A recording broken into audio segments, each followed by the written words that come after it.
you want to say, baby, when you're alone in the darkest night? Maybe you can give your radio back. Open your heart and show your eyes. Your destiny, and grow your love, baby. The future is waiting for you. And show your eyes.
you want to say, baby, when you're alone in the darkest night? Maybe you can give your radio back. Open your heart and show your eyes. Your destiny, and grow your love, baby. The future is waiting for you. And show your eyes. Your destiny, and grow your love, baby.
what you want to say, baby, when you're alone in the darkest night. Maybe you can't keep your radio back. Open your heart and show your eyes. Take your destiny. And grow your love, baby. The future is waiting for you. And show your eyes. Take your destiny.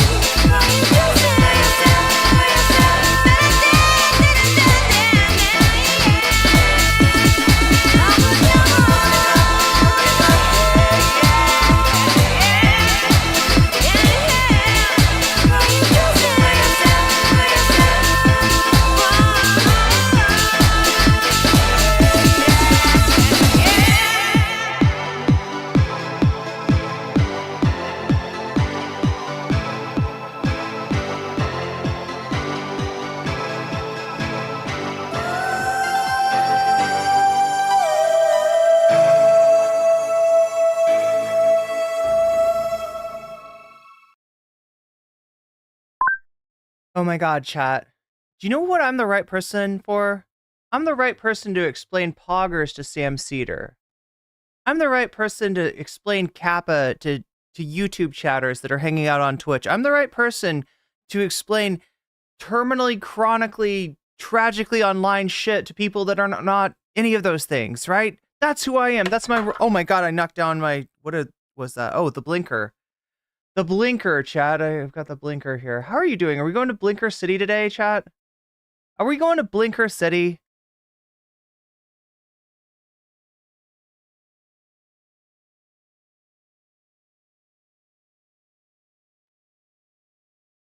Oh my god.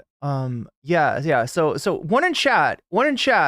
If you know what happened here last night. Let me see those ones.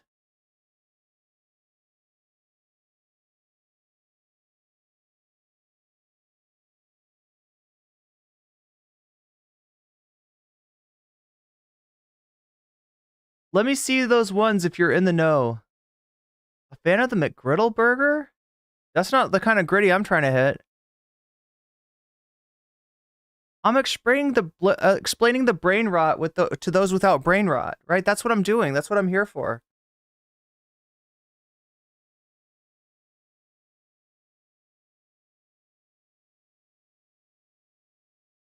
There's some pretty niche conversations going on in chat right now. I don't think these are extremely online conversations. These sound like references to like 111111110 Buffy. That's hilarious.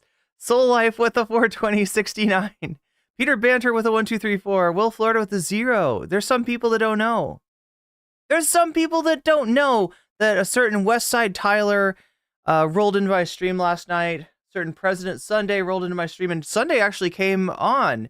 And then when I had Sunday on, well, Tyler wanted to talk, and the moderators had to moderate, and Stream Elements had to stream Elements, and we just had like a tragic fucking train wreck that to some people is delicious drama, but to other people is just like, I know it's not everybody's cup of tea, right? I know that it's not. Oh my gosh, chat. Let me see if I can. I'm always like late on this. I always have to hit. I'm trying to hit a gritty. I'm trying to drink a Grimace shake in Fortnite. All right, I gotta. Oh my god, I'm just too late with it. It's not, all that. It's not everybody's cup of void coffee.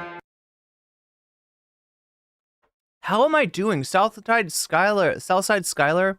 The show is on. Wait, what? Oh my gosh. Okay, so I gotta tell you something. All right, caps lock is no longer cruise control for cool. Do not be offended. All right, but if you talk in all caps locks, Stream Elements might have a problem with that, right? And if you say like Trump 2024, even ironically, Stream Elements might have a problem with that. That's right. We got some AI modding going on here. I'll try to keep it under control. I don't think it's set up to ban anyone or anything like that. That premiere earlier was just eye-opening, if not ear-opening. I feel fucking abused. Can I be real about this? I feel mistreated. I feel taken advantage of, all right? I feel used and abused. Is that okay? I know that I am the nice streamer. I know that that is what makes me different than other streamers. Most streamers even are not this nice. But even I have my limits, all right?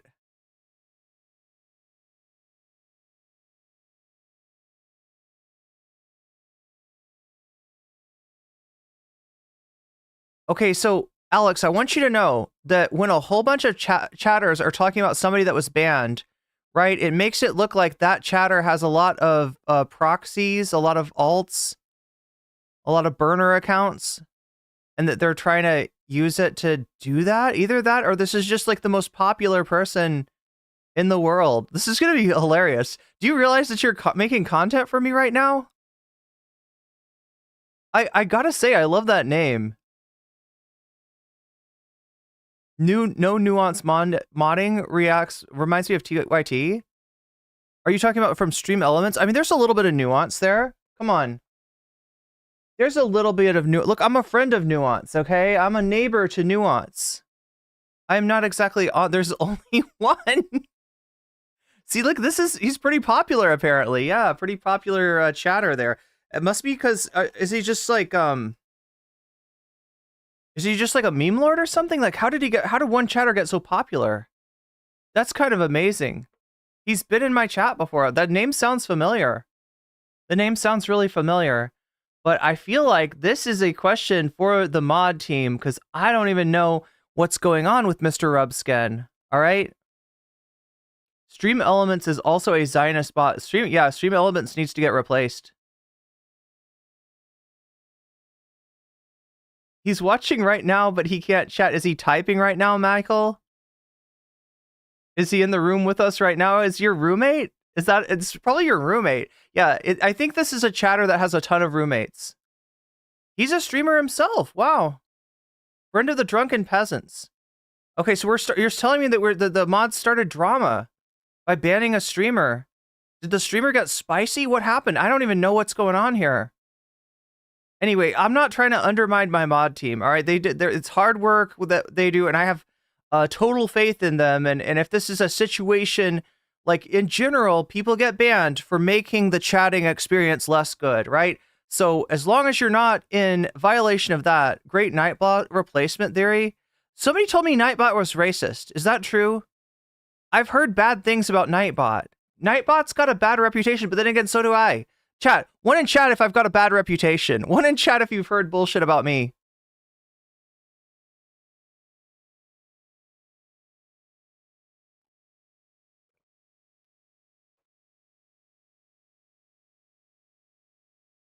He's Cool Ranch flavored. I mean, he's definitely adding some Cool Ranch to the stream right now.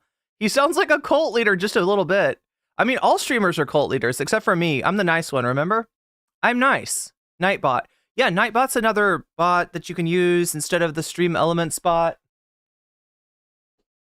Oh my gosh, chat. Oh my gosh. We got so much to cover today. But anyway, I have faith in my mod team. They do hard work, sometimes, especially in shorts chat. Sometimes it's really difficult to mod the stream, and mistakes can be made. And I trust that if a mistake was made, that they will be able to correct it. Friendly fire can happen. Yeah, it's possible. It's possible. We'll find out what the circumstances were and what it was, right? In general, like, as long as you're not making the stream like less watchable for other people, you don't get banned except for a good reason, unless there's like a misfire. Yeah, I guess that's possible, right? So if that's the issue, but again, I'm not trying to undermine my mod team. They're like on the ground. Okay, understand this. My mod team, they're on the ground. I am like some kind of I don't know, like a commander on the mothership, right? But I'm not on the ground, and I recognize that, and I recognize that they see shit that I do not see. Understand? So if I was to just be like, oh god, that will let's unban the person that like that's really popular, then I'd be kind of fucking over my mod team, right? Because they were down there on the ground, they saw what happened. I did not. I do not always get to see what happens, especially when we've got 3 chats open, right?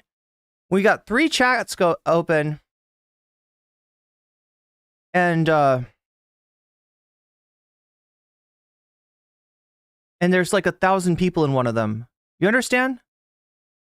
Teddy Rubskin and his McGriddle burger. Guys, you have to check it. Oh my gosh. Are we advertising? If this is another streamer, then this is bordering on maybe is that what he got in trouble for? That'll get you fucking clapped if you're advertising. Do I sound less nice than normal?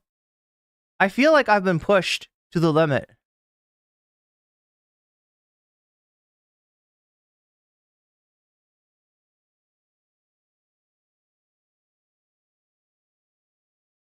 Okay.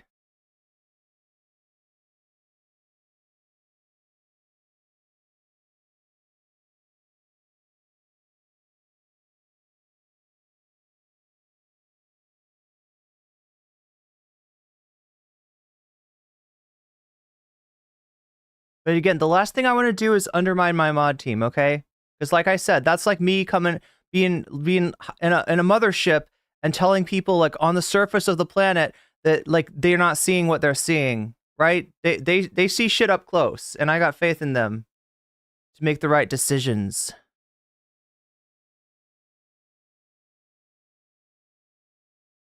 And they put up with a lot of shit.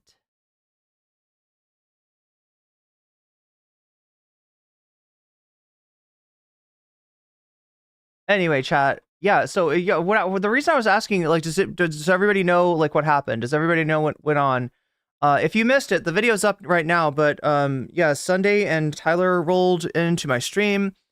Sunday came on stream, had a little chat with me. Tyler wanted to get in on that. Sunday warned him, maybe you don't want to do this. This was like, chat, it was like I was on stream, and all of a sudden, Obi-Wan Kenobi comes in and like wants to have a chat. Like, well, I'm having this problem with my Padawan learner, and it's just not going well. And then all of a sudden, Anakin shows up and is just fresh off of Order 66 or whatever. It was rough. It was rough, right? And I'm just like trying to officiate a lightsaber battle. It was wild. It was wild. And like I said, I feel kind of used and abused. I feel a little bit mistreated, a little bit taken for granted. I don't know, chat.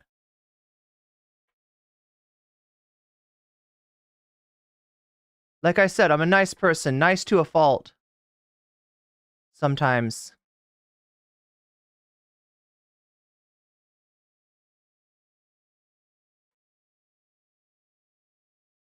What do we got there? There we go. And there's that, and there's that.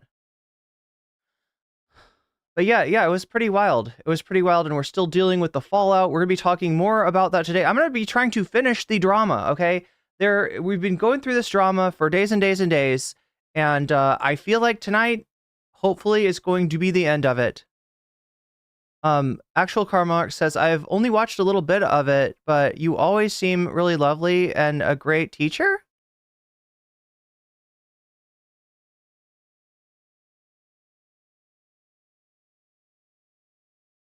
I mean, I have the teacher glasses. I get it. Oh, I have the teacher glasses. Oh, wow. Thank you for helping me out with that, right? I sometimes have trouble understanding how like viewers see me, right? How I look from the outside, right? Because I'm not on the outside, I'm on the inside here. And when you say I'm a teacher, right, that makes me realize the glasses, I'm a teacher, right? And so like I either get shuffled into two categories of teachers that you probably all have. You've all probably had really nice, supportive, awesome teachers that make you feel like you can do more than you actually knew that you could do. And they're really proud of you. And you always want to, when you need a little support, you go back to that teacher. You go back to that teacher and you say, hey, remember me? And I lie and I say, of course I remember you. Of course I do. Of course I do, Jimmy. Like, my name is Samantha. Oh, I'm sorry, Samantha. Yeah, no, it's that's the teacher, right? The teacher, can be nice, but then the other category of teachers is not so great. And I've had those teachers too. Right? The teacher that you can do no right. There's a teacher that you can do no wrong for, and there's the teacher that you can do no right. And I guess I'm getting kind of shuffled into those two categories depending on my disposition. So that is why other streamers can express anger, frustration, all these kind of things, and I can't, because that makes me the bad teacher, the good teacher, the supportive teacher. That's the one that you want, I think. But yeah, Omega Star, thank you for the 100 bits. Oh yeah, and we got to do something different with the dono goal, because it does not seem to be working, right? The one thing that did not happen yesterday was me getting like enough money to survive on stream, and I sort of get why that was, because we're doing the political content, and I get pretty invested. I get pretty laser focused on that. I don't like mention things like the fact that we have a donation goal. Do we have a donation goal? I think we do. Yeah, we have a donation goal that has not been hit for like 3 days. And I'm starting to get nervous. And I'm wondering if I should change it. Because Sunday, President Sunday, friend of the VOD, I guess friend of the VOD? I don't know. Is Sunday friendly? Is Sunday predatory? I can't tell. Tyler has a certain view of President Sunday. And it was essentially like warning me about him last night.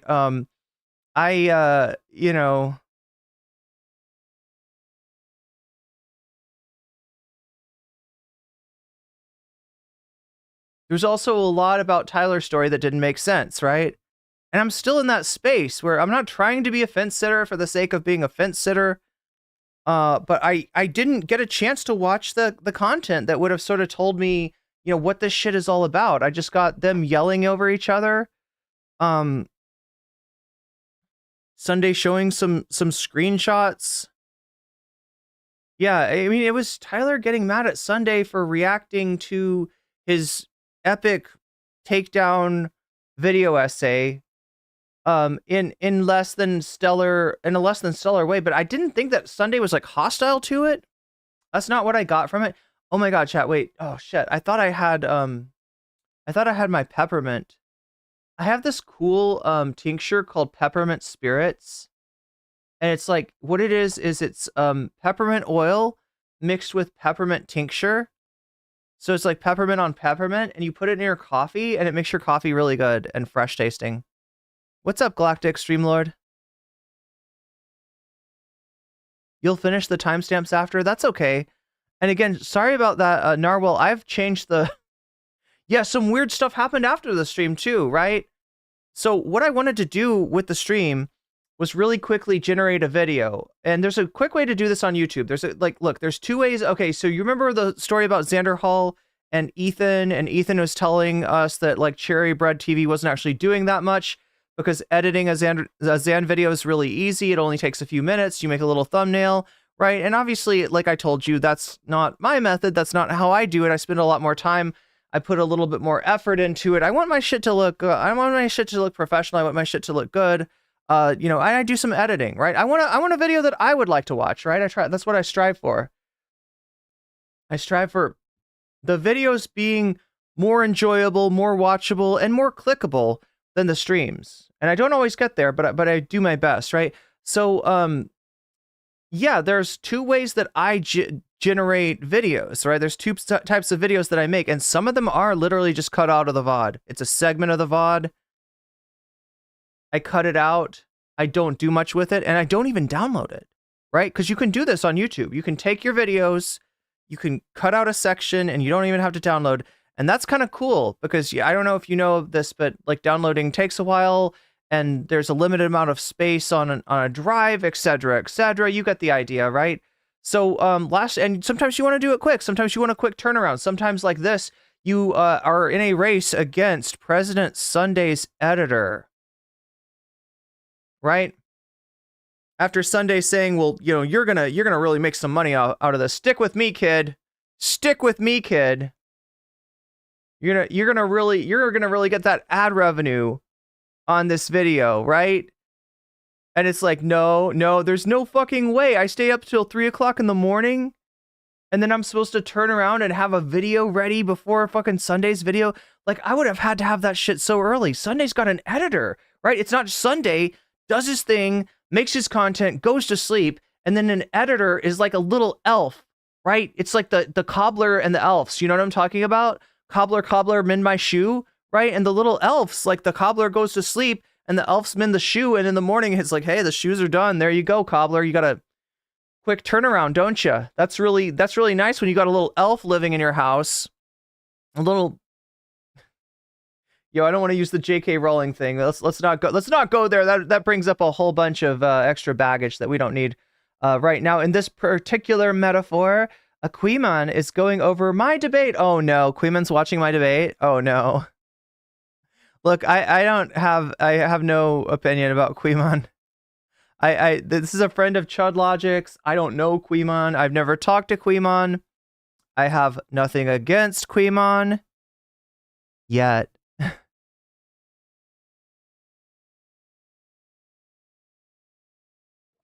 So this is funny. This means that I'm competing with Sunday on Sunday's content, and Queemon's competing with me on my content. Yeah, the elf editor, right? I don't have one of those.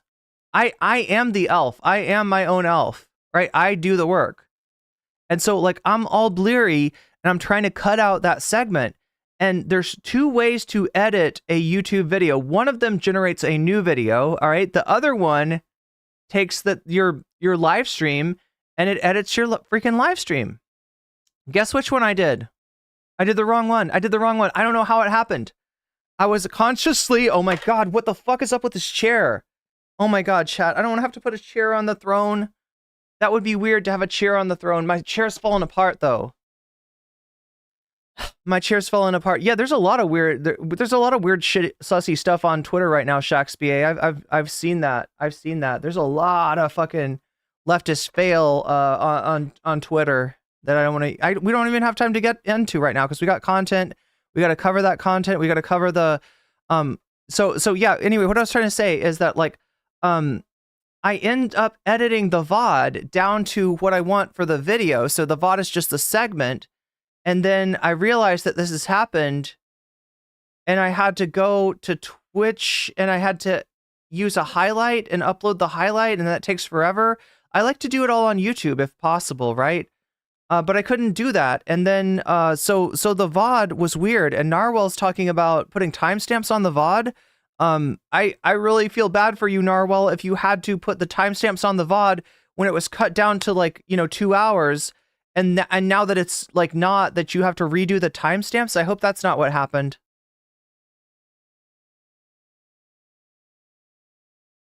We need a throne on the throne. Yeah, or some kind of chair or something, I guess, right? I don't know what's wrong with this chair, but it's like falling apart here. I'm like falling off the chair. I don't know what to do. But yeah, anyway, that's what went on last night. It was complicated. And then like, so yeah, what happens is I end up cutting a segment and then I go to bed, and as it uploads, and then I wake up super late and I have to finish the editing it and all the stuff. And you got your video, but it was like 4 or 5 hours after Sunday did his video. So of course, this is, and it's not my content. It's Tyler's content. It's Sunday's content just as much as my content. So I'm not like saying that I feel like, I don't know. I don't feel like Sunday like, robbed me or anything like that. It's a little weird. It's a little weird, right? That there was no attribution. There was a little bit of attribution. You could see my channel on there. So anyway, it's not, I don't have to redo them. Nice. That's good. So yeah, we got a lot to cover today. We're going to do some news, and we're going to do some drama. We're going to do the news before we do the drama. But I have a proposition for you, chat, if you are interested. All right. Your hair looks extra smooth today. Thank you. I'm trying out a new hairspray, so hopefully it's good. Hopefully it works.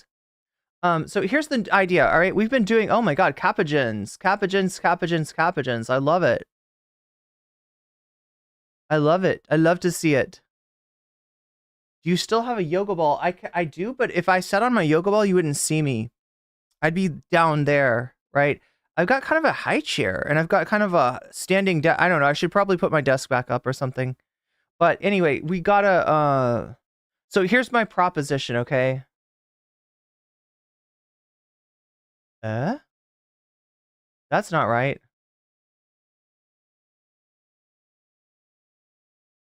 I mean, that's not wrong, but it's definitely not right either.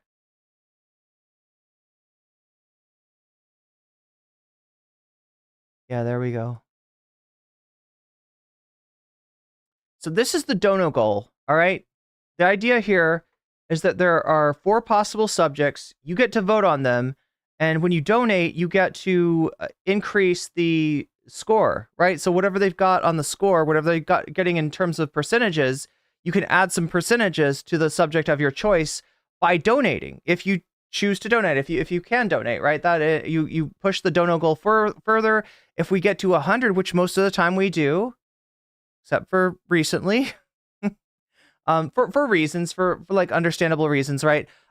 When we get to the dono goal, that means that it unlocks extra content. So it, like the proposition is kind of like, do you want extra content? If so, let's make that dono goal happen. And if you make the dono goal happen, then you got some say, you got some extra say, you got some clout, you get some sway, so to speak, in like what we actually end up watching, right?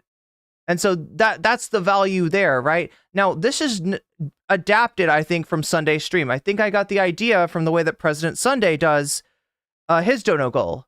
And his is different, though. And it took me a while to grasp what exactly is going on with the Sunday dono goal. And here's the idea, right? I mean, there might be votes in chat over what content that you want for extra content if we hit a goal or something like that. But the main thing would be that I've got 2 modes, all right? In fact, we have 2 animals, right? There's one that is a news animal, and there's one that is we got the news weasel, maybe?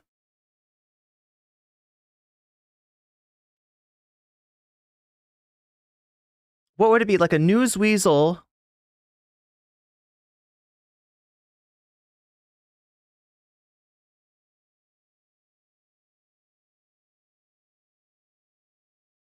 And then there's a drama. Wait, would it be a drama weasel?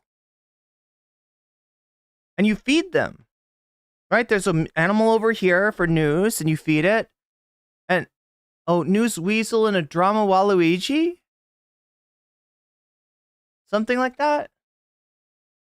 Or maybe just news weasel and drama weasel. The drama frog. Okay, drama frog. I can see that. Okay.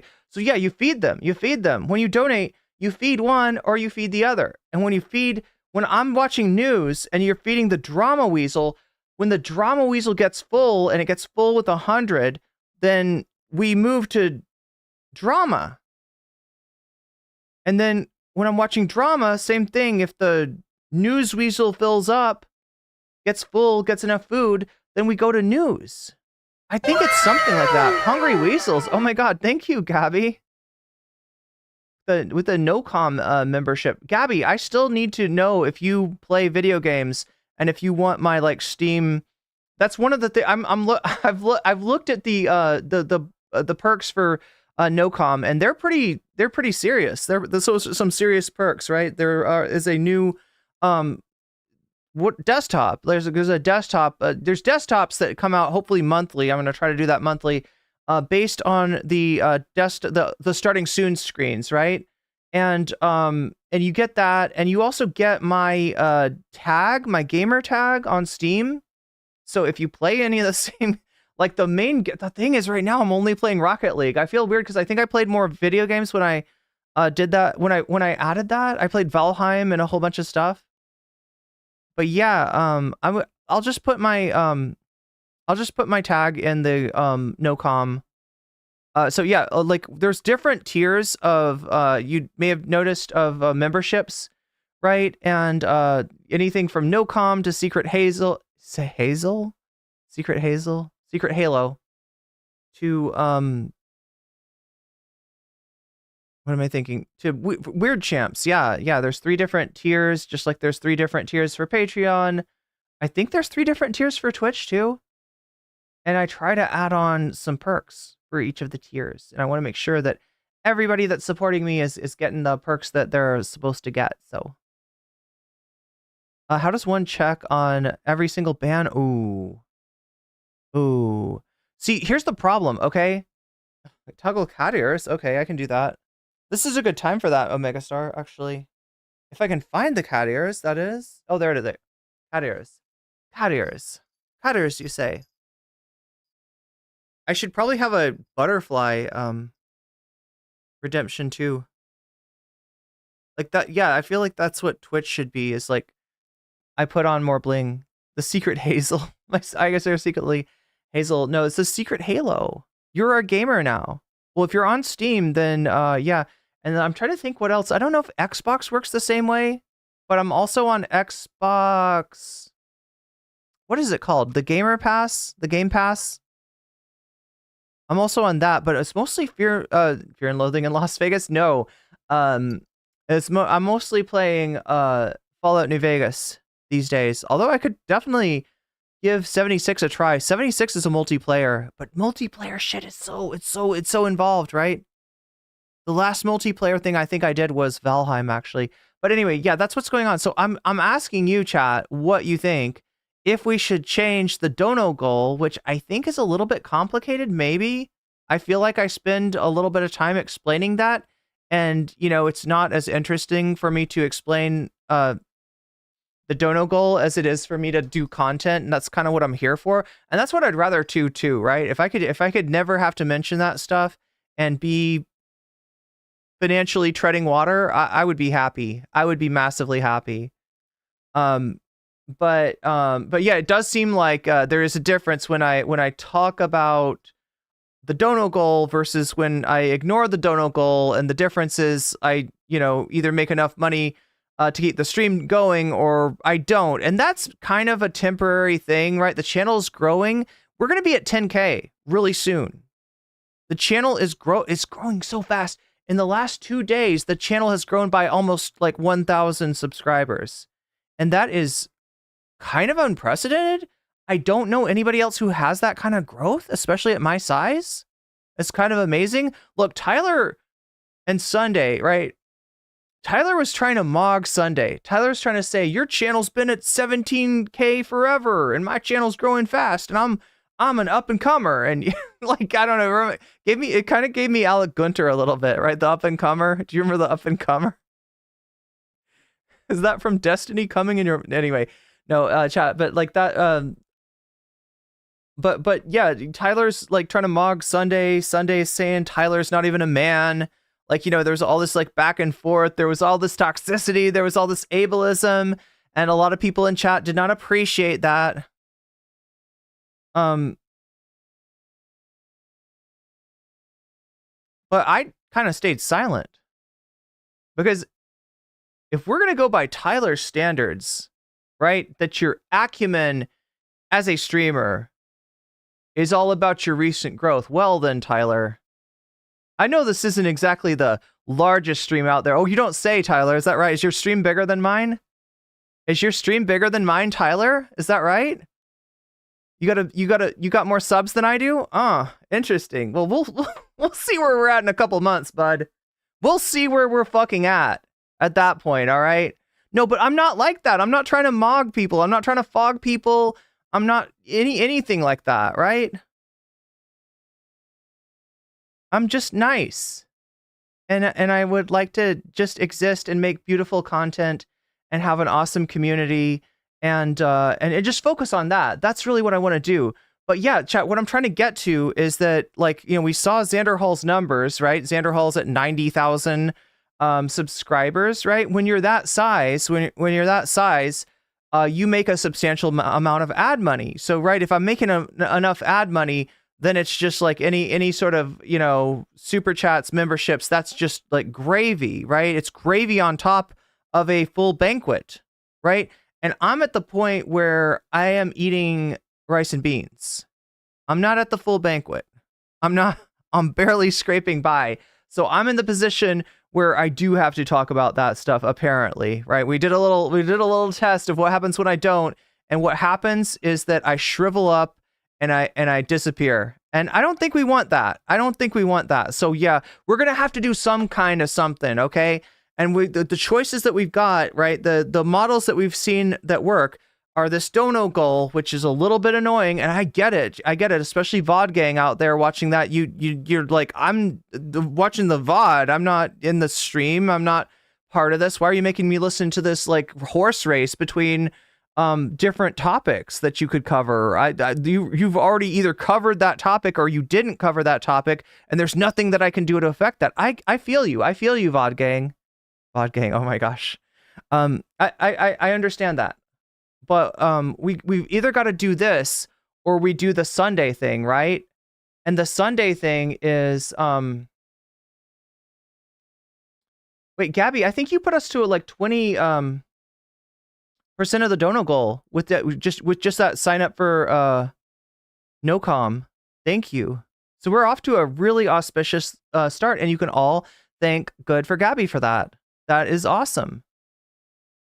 And I will strive to be worthy of, the confident. I mean, look, the fact that people are willing to crowdsource stuff on Throne, the fact that people are willing to sign up for my Patreon, the fact that people are supporting me as members on YouTube, as subs on Twitch, and with the super chats, which I greatly appreciate. Right, that means that there's like, I got to live up to this, right? I gotta be worthy of people's confidence, expectation, hopes, and dreams, and everything, and I'm trying to do that, right? And I hope I'm giving you. I feel like I'm giving you actually a lot of content. So yeah, I'm definitely worthy. Okay, that's hard to say as a human being, that you're definitely worthy. Like a lot of people, it takes them their whole life to decide that they're definitely worthy. But I can say that I'm providing a lot. So. Anyway, chat, we gotta, so yeah, the question I'm asking you is, do you want to keep doing the dono goal, right? Or do you want to do something like what President Sunday does, where we have a drama weasel, a news weasel and a drama frog. And when I'm doing news, if you feed the frog and the frog gets full, then we skip to drama. And if I'm doing drama and you feed the weasel and the weasel gets full, then we skip to news. And there's also a thing that you can do where if we're doing news and people are feeding the frog and you're like, I need to see the news. We need to stay with the news, right? Then you can feed the weasel. And if the weasel gets full before the frog gets full, then the frog goes down. Oh my gosh, chat. I feel like Sunday's system is kind of complicated. Do we need to have him on and do we need to ask him about how to implement this? Also, the channel has 1 million views now. Does it? It's really weird how those views work. Did you look on Social Blade? Anyway, I believe you, Moino. The channel has 1 million views. The channel's soon to have 10,000 subs. And look, I promise not to mog Tyler, okay? When we pass him. I'm not going to say shit. What? Of course I'm not going to say shit. Shouldn't the weasel be the drama one? I was kind of thinking that, Damal. But then what would be the news one? The news bird? The news bird? The news pigeon? The news... What is the news animal? The news cat? Oh, Lesbot, you're so sweet. Enough Sunday already. Okay, so we won't talk to Sunday. I don't think I need to talk to Sunday. I just need to talk to you, chat, and ask you which of these methods of monetizing a small streamer so that she survives to the point where she can make ad revenue like Xander Hall. And no, that doesn't mean I'm going to be just like Xander Hall, but right. So she can survive to the point where she can make enough ad revenue to survive on, right? Which of these is less annoying? Because that's what I strive to do. I strive to not, see, I hate this word, but the phrase is like cuck the content, right? This is what people are saying. I don't really like that terminology, but you got the news possum. Oh, wow. A news possum and a drama weasel. That kind of sounds cool. I like possums. I do. Chat, do you like possums? Should we switch to that? The news owl, says Shakespeare. The news narwhal, says finding self-love. Kraken says owl. There's definitely some chatter going on. But do you think that I mean, chat, you're talking about the other method, right? Which would mean that let me show you what that would mean. All right. All of this, boom, boom, boom, boom, boom, boom, boom, boom, goes away. And we have News Narwhal. I saw 1 million on No Comment channel and YouTube. Posted a screenshot in general. That's so cool. I didn't even know. Chat, I'm not even seeing these the news lemur. Wait, what's the lemur for? I like the news narwhal. Okay, so we got the news. It's either gonna be an owl, a narwhal. If I can spell narwhal. It's got an H in it? Okay, yeah. A narwhal. Because it was so peaceful up here, but now there are freaking communists invading radicals. Welcome in. Yeah, it's either going to be a news owl, a news narwhal. What was the other one? Possum. Oh, possum is so good. A news possum. And a drama weasel. Shakespeare with the $2 super chat. Mustilla. Nuntiorum. No, nuntiorum. It's not genitive. Wait, it's not genitive? Why is it not genitive? Anyway, chat, I thought I knew Latin. I thought I knew grammar. Apparently, I need to go back to language school. Linguistic schools. Drama. Weasel. Okay, so this is the other thing. So what this means, all right, is that like this would be like 0 out of 100. And then this one would be 0 out of 100. All right. And then let's say I go to news, which I'm about to do. I'm about to go to news. Actually, you know what? But okay, so then what that means is that like when you donate, you need to say news or you need to say drama or you need to say possum or you need to say weasel. Right? And then if you say possum or you say news, then I put like, you know, I put the donation in news. And if you say drama, then I put the donation in drama, right? And if you're putting like, if you're saying drama while I'm doing news, then that means that when this goes up and gets to like 100, that means that we switch over. And I do, and right then and there, no matter what I'm doing, no matter how awesome it is, right? I switch from news and I go to drama. So today we would go to Sunday versus Tyler, right? If we hit 100 on drama, but let's say that instead the drama is at like 75, the drama meter's at 75, and then somebody comes in and, you know, bam, donates that, and then somebody else comes in, bam, donates that, right? So now the news media, the news meter gets filled up while we're doing news, and what that does then is it drops this down to 25. Right? It takes 50, it's like minus 50 to that. Or it gets down to 50%. So, oh wait, what would that be? So if it's at like 80, then it goes to 40. Or does it just, I think it's easier if it just takes 50% off. So it goes down to 25, right?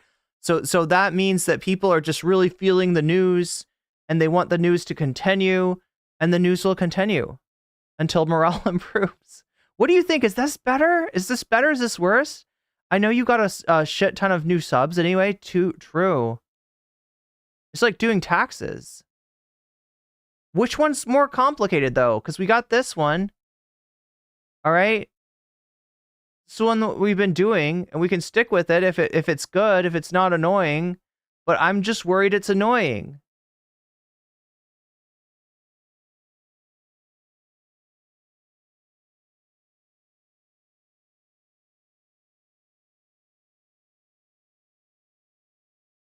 They should just go to 0.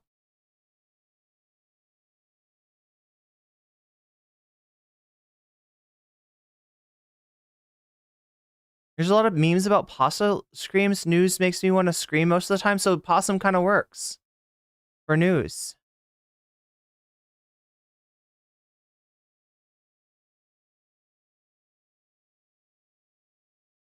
It was a wild dialogue you had last night. Yeah, you're right, Redmond Berry. You're right. If we use the Sunday position, then you choose the content beforehand. Yeah, yeah. Let's stick to the old system and get to the drama. Yeah, the sooner I go, the sooner we get to the drama. All right, look, we'll stick to the old system for now. If it has problems, if it doesn't work, if because as much as we want to feed the possum and feed the weasel, right? The most important thing is that we feed the cat and keep her making content, right? That's the key. And as long as the community understands that, and we got a goal in mind to get to the point where we don't have to worry about that, we don't have to think about that, it's out of sight, out of mind, there's like ad money coming in, then we're good. We're good. So we'll stick to the old system for now, because I don't see like an overwhelming number of people being like, yes, Sunday is a genius. Sunday's system is the answer to all monetary questions about being a small streamer, right? Possum isn't bad. I mean, I kind of like the possum. We'll try to find a way to incorporate the. Is Irene the cat in this? Yeah, yes, the cat makes the content, right? So the cat is pretty important. And also what's important is you, right? The weasels. You need to get your content. And so whatever I can do that lets us concentrate on the content while the cat gets fed, that's the secret. That's the whole enchilada. Great night is $2 to entertain me, Irene. Entertain me. Yeah. But that's the whole enchilada. That's the whole thing. It's the balance that we strike, right? Feed the kitty, keep the weasel, feed the weasels, feed the weasel. The kitty feeds the weasels feed the kitty. Everybody's happy, and we get bigger, and then the advertising alligator comes along, right, and feeds the kitty, and then everything's good. The kitty and the alligator are happy. I ride along on the head of the alligator. I'm like one of those symbiotic creatures, right? The alligator needs its teeth cleaned. The cat likes to eat fish, right? So the cat comes in and cleans the alligator's teeth. Hopefully the alligator doesn't eat the cat. Wait, what would the ads eating me be? What would that mean? Would that mean that I got a really bad sponsorship and I'm all like, better help? Oh my God. I'm like selling you bad products or something. Kind of thought that it was very rude to NC. He was very rude. Oh, Sunday or Tyler? I like the weasel. They were both actually a little bit rude. I'm not mad. I like the weasel better than the possum, since you already have it as an emote, and the audio thing whenever. Yeah, the audio thing. Yeah, that's true. Metaphor is like doing my taxes. It is. It's like pulling teeth. Anyway. Chat, we've talked enough. We've chatted enough, all right? And I think I've gotten a bit of your input. For now, we're not, all right? Are we cool? We're not changing the system. We're sticking to this for now, all right? If it gets annoying, let me know. We'll change it up. We'll do something else, right? Because my key is that, like, the cat gets fed and the weasels get fed. And the cat gets fed and the weasels get their content. The cat gets to live, really, and make content for the weasels. It's a symbiosis. That's what we want. We want to be symbiotic. Simpatico, even. And then you can start a cult for real. I mean, is that the alligator eating me? If I start a cult? The circle of drama, the circle of life. Let's get going. Okay, chat, because we got drama to get to, and that means we got to do news first. And we got to do news hard. We got to lean into it today. Are you ready for this? I got some shit for you. To see today. There is a civil war brewing in the halls of MAGA. They took this election for granted. They thought that they had this in the bag. They thought that Trump was the God Emperor, the chosen one, predicted, what is it called? Prophesied by Keck. Yeah, that Pepe, that Keck had prophesied the great King Trump, the God Emperor coming along and making everything MAGA, and it was going to be great, and it was going to be glorious, and they would live forever. I think that's what they thought, and they were wrong. And they're seeing that now. It is undeniable, right? So look, they're all, kind of getting along while everything's going good, while they think that Trump's going to get reelected. And then Sleepy Joe goes to bed. Sleepy Joe takes a nap. Sleepy Joe disappears. He goes bye-bye. Have you even seen Joe? I haven't seen Joe in forever. It's never been more Jover. Redmond Berry says, I heard JD Vance's ex-couch is suing him for alimony. For a second, I thought you were going to say polyamory. I thought you were going to say he was having polyamory with a love seat or something.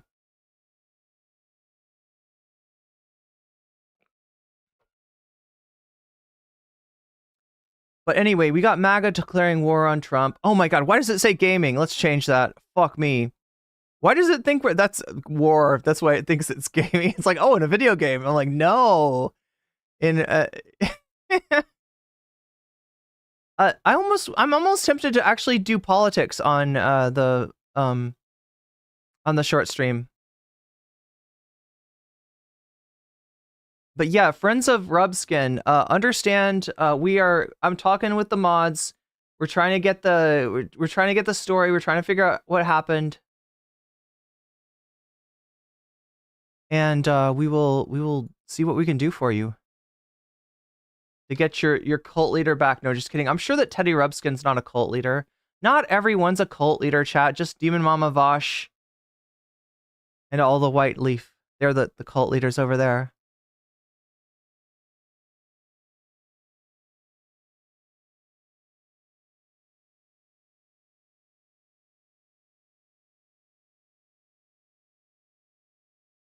I wish there was a way I could reverse the playlist, but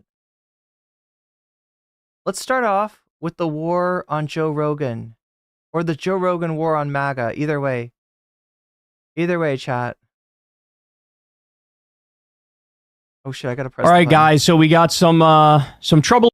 We got some trouble. We got some big trouble in MAGAville, MAGA town.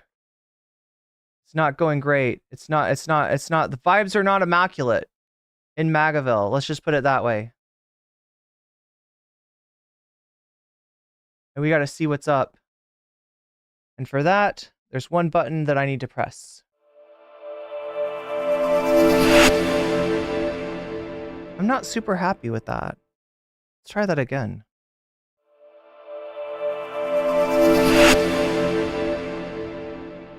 Still not feeling it. Much better. Much better. That I can deal with. That I can and will deal with. All right. Let me get into the position. Super position, I call it. Schrodinger's cat girl. All right. Are we ready?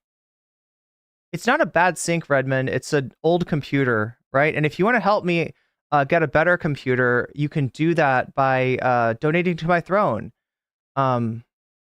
Which is not on this screen for some reason.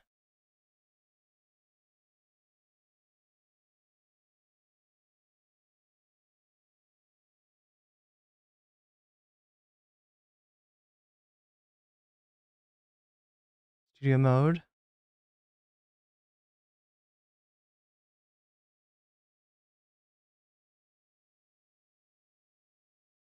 Let's fix that. Oh, there we go.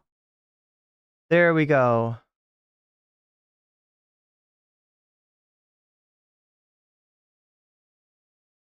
All right, so right down there, or oh my gosh, or right up there, if you're watching on Shorts, is the link to my Throne account.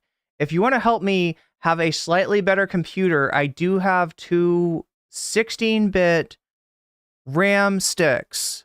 I'm not great with tech. Okay, I'm a bit of a boomer, right? But yeah, the RAM sticks, they would increase my RAM from 8-bit to 16-bit, and that would help me out a lot. Again, chat, we've got the dono goal going on. We're at 24% right now. Oh shit, I gotta put your poll in. I gotta put the poll. We need to do the poll. Start the poll. Bonus content. God damn it. I knew I did something out of order here. Bonus content. There should be a song called bonus content, and I should sing it. I should bring out my guitar every day and be like, bonus content, don't you want some bonus content? It's gonna be real cool to get an extra segment out of me at the end of the stream. If that's your dream, you can donate in so many different ways. Yo, that is also a way to donate. Oh my god. Okay, I gotta say, I really like the, why is it not showing up? Did I say, yeah, it's a gig. Did I say megabit? Did I say something different? Yeah, gig. It's gig. It's definitely gig. Put the poll in. Put the poll in for the bonus content. Andrew Tate gets to investigated. Want to see if Andrew Tate's really a cis man or not. We gotta know. J.K. Rowling's mold symbiote. What the fuck is up with that? Putting in the poll for you so you can vote on bonus content. Oh my gosh, chat, I'm so sorry. This is a bad song. I gotta work on the song. I gotta work on everything. Bonus content. We got the bonus content going on. And this is for after the stream. This is for after the news and the drama. You got the option for bonus content. It's something a little bit special. It's something a little bit fun. It's something that I like to have fun with it. And if you want to have fun with it too, then, oh, I get it. Okay. That's why it's not showing me that. And I will also read the donos out in just a second, because I know there's some of those. Andrew Tate transvestigation. What is up with that? J.K. Rowling's mold symbiote. Okay, there we go. So both chats have the poll. You can vote on it. Go ahead and vote on it. If you want to do more than vote on it, remember, when you donate, you can let me know which of these topics you want to see. And I will put your money where your mouth is. And that is like right here, right? I will add your donation to the overall percentage that your topic gets. And so you will help the topic of your choice win, possibly, right? You can also say Vox Populi if you just want the poll to win and you want to reinforce the voice of the people, right? You say Vox Populi. So that's how we're doing. That's how it goes. And we need to get started, all right? Because I have been edging you for too long. And that is against the rules. That is against terms of service to edge. Yeah, okay. So, I don't know why it's not giving you credit for this. But thank you to the person that just donated $25 on Twitch. That means a lot to me. That's really helpful. And that actually gets us, look at that, just like that, to 49%. 49%. That is a pretty big number right there. And that's some good progress. Let's get, I got you this content that we're going to do. We're going to go over the MAGA Civil War. For that, I've got to press, once again, 3 buttons, the 3 most important buttons in the world.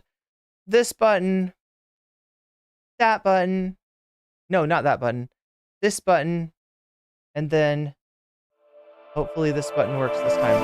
Yeah. It works. It works. It works. Okay, so here we go. We got Kyle Kulinski. We're going to talk about the conflict between MAGA and Joe Rogan. Joe Rogan is apparently not feeling MAGA. He's an independent sort of guy. I know that he always talks about a lot of right-wing stuff. I know that has he had Trump on for did he have Trump on? Oh, speaking of which, chat, did you know that Trump, you had 8-bit on your PC laptop going to college? Oh my God. My family's first computer we got in the 80s was a 16-bit.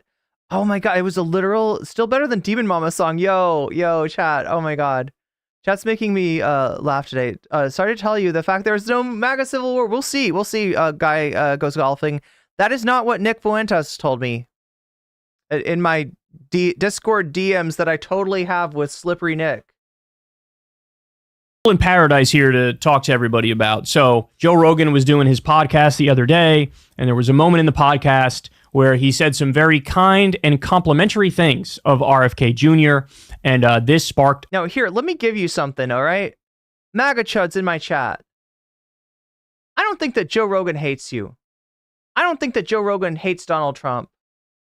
I even think that if it was down to Donald Trump and Kamala Harris, Rogan would probably vote for Kamala. But what I want you to pay attention to here is not the smoke that Joe Rogan has for MAGA, because I think that, yeah, if that's what I was talking about, if that's what I was bragging about, that would be overrated. I would be overrating that shit, okay? I am talking about the smoke that MAGA's got for Joe Rogan. Let's go. A firestorm online after somebody clipped this and ran with it on social media. So let's see what he said about RFK, and then I'll give you the reaction, and there's a lot to discuss. Here we go. It's just what they do. That's politics. They do it on the left. They do it on the right. They gaslight you. They manipulate you. They promote narratives.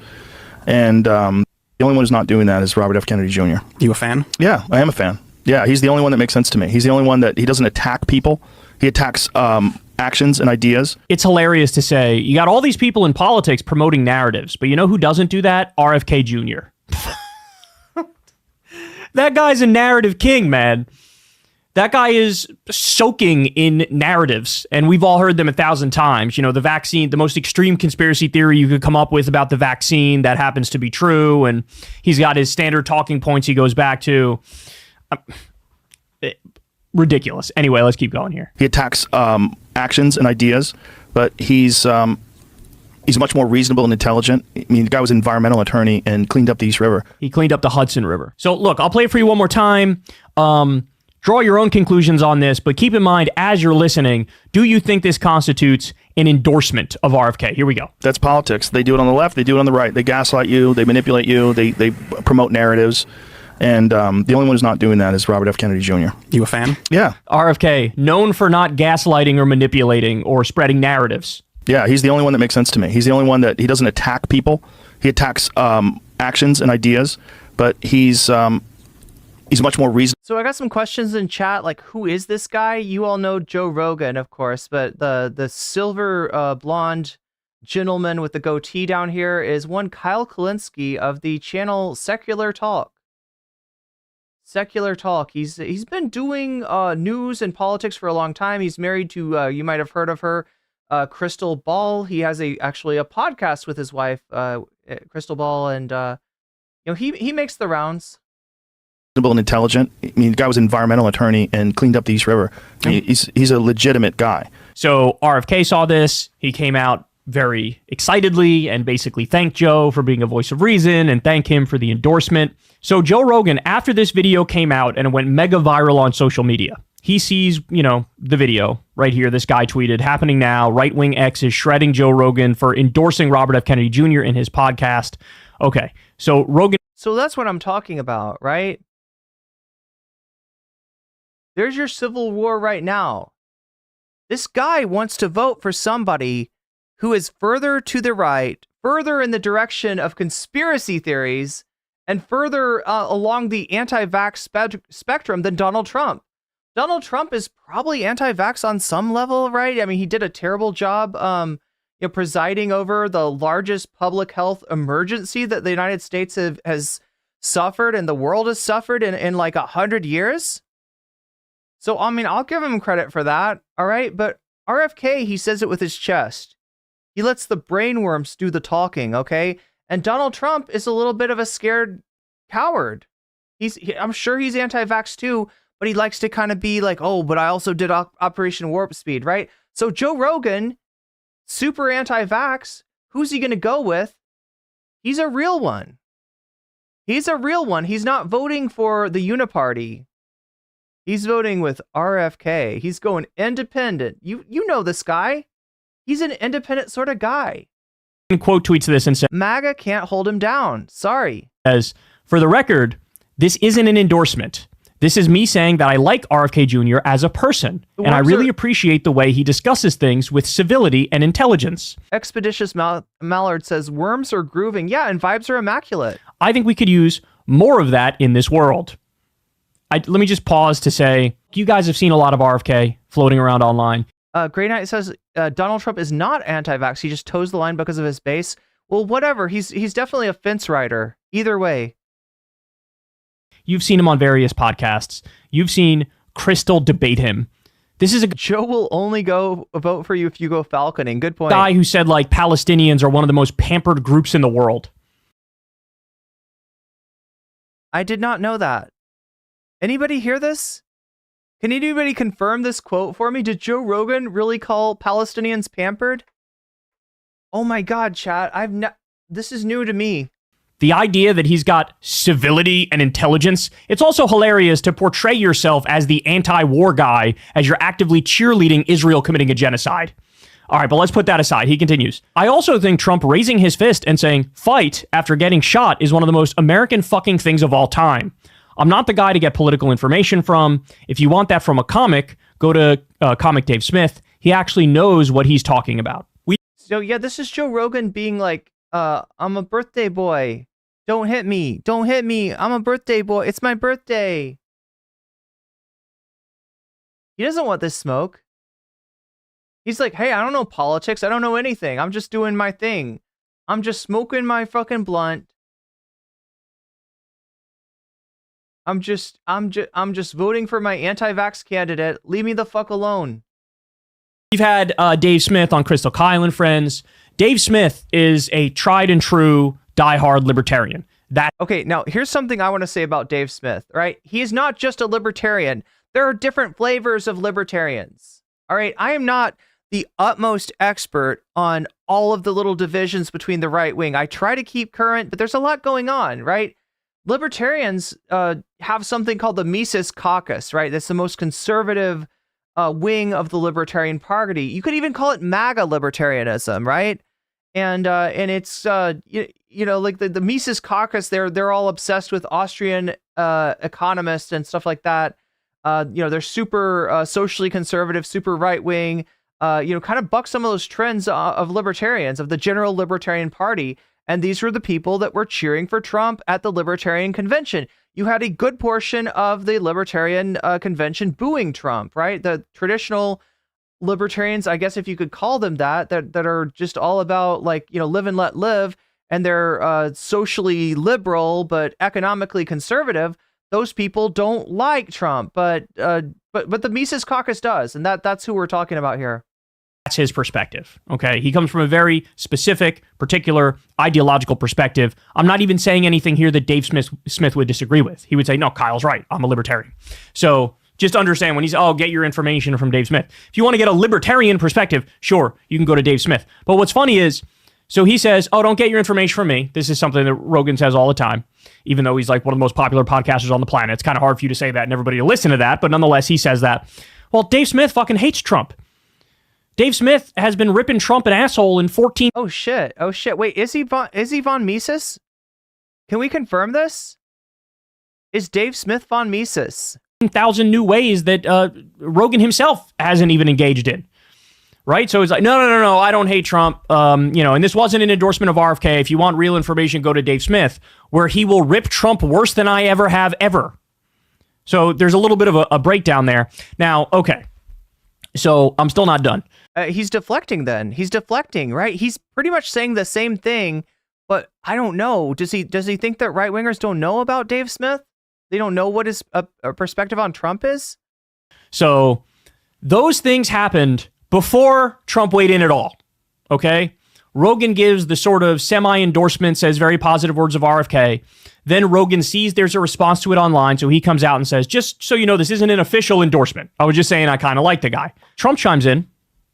It will be interesting to see how loudly Joe Rogan gets booed the next time he enters the UFC ring.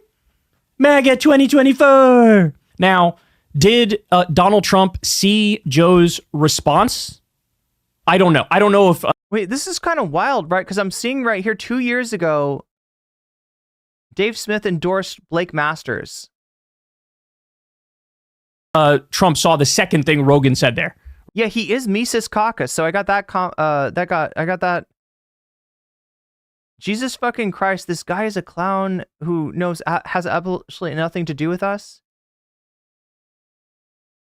He went outside the party and got signatures to be on the ballot. Stupid Arizona laws. I support Masters. So Blake Masters for Senate. He did not win. Also, let's not pretend Republicans don't have a lot of work to do.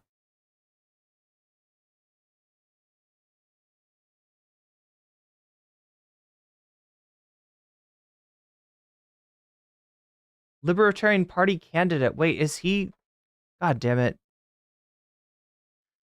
Dave Smith, Libertarian Party.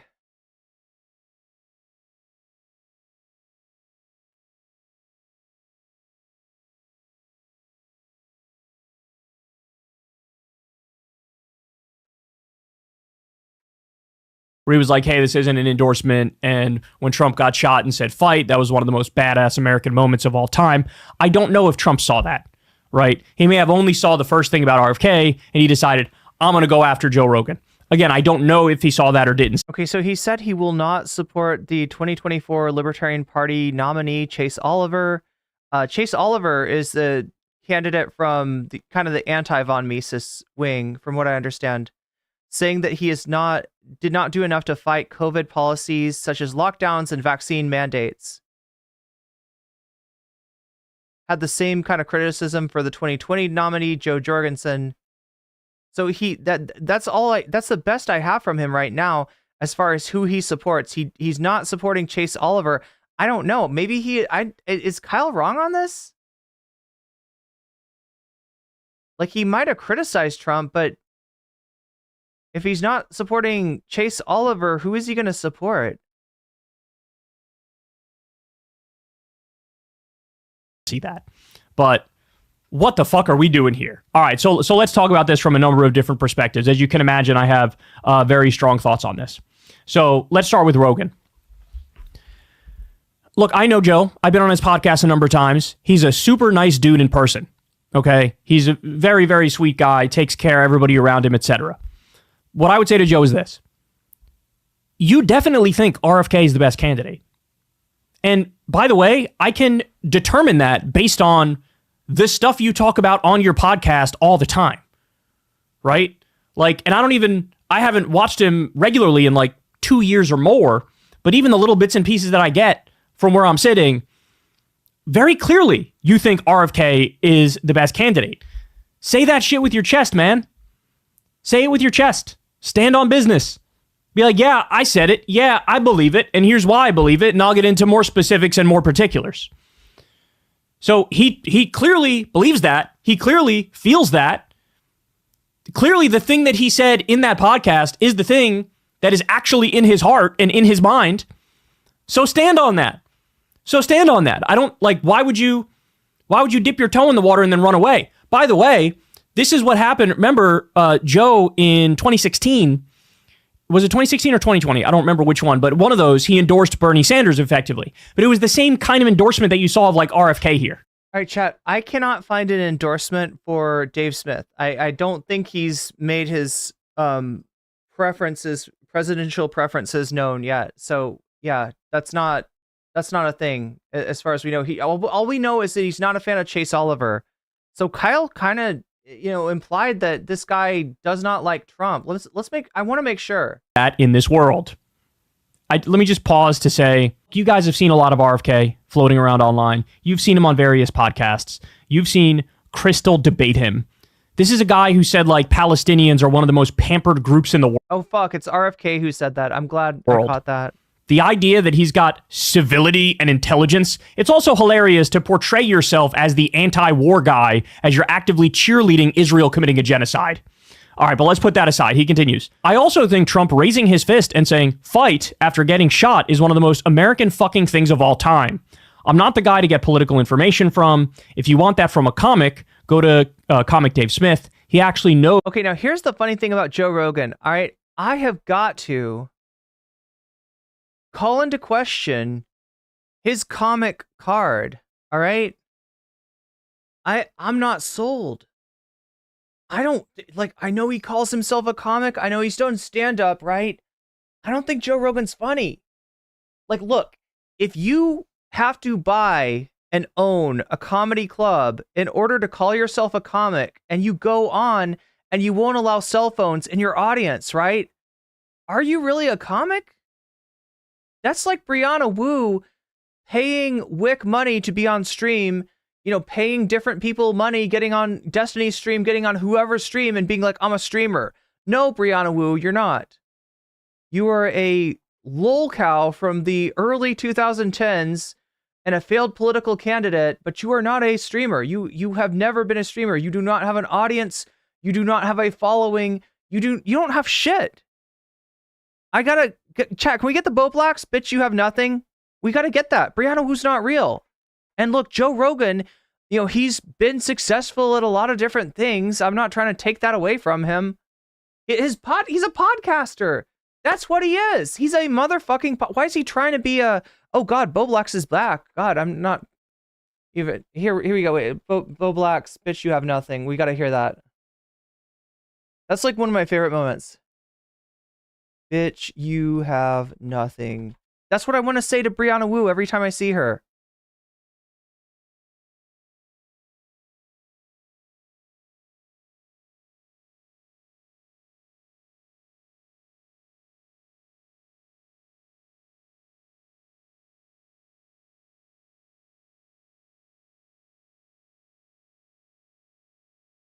Right now, excuse me, it's going to take more. The business days of the apology that I'm supposed to be making is going to be fucking delayed because I'm sitting here fighting for my fucking channel. What? Fighting for your channel? Bet you have nothing! Where's your fucking channel? Channel? Bet you have nothing! Bet you have nothing! Bet you have nothing! Where's your fucking... I'm sorry, Rogan, but as far as comedy skills, bitch, you have nothing. Knows what he's talking Joe Rogan is the Brianna Wu of comedians. About. We've had Dave Smith on Crystal Kyle and Friends. Dave Smith is a tried and true diehard libertarian. That's his perspective. Okay, he comes from a very specific, particular ideological perspective. I'm not even saying anything here that Dave Smith would disagree with. He would say, "No, Kyle's right. I'm a libertarian." So just understand when he's, get your information from Dave Smith. If you want to get a libertarian perspective, sure, you can go to Dave Smith. But what's funny is, so he says, don't get your information from me. This is something that Rogan says all the time, even though he's like one of the most popular podcasters on the planet. It's kind of hard for you to say that and everybody to listen to that, but nonetheless, he says that. Well, Dave Smith fucking hates Trump. Yeah, so just so I'm clear, right, Dave Smith hates Trump. I can't find evidence of that. Is Kyle right about this? Do we know this? Is this real? Chat, I need to confirm this. Any gumshoes on the case? Want to figure this out for me? Does Dave Smith actually hate Trump?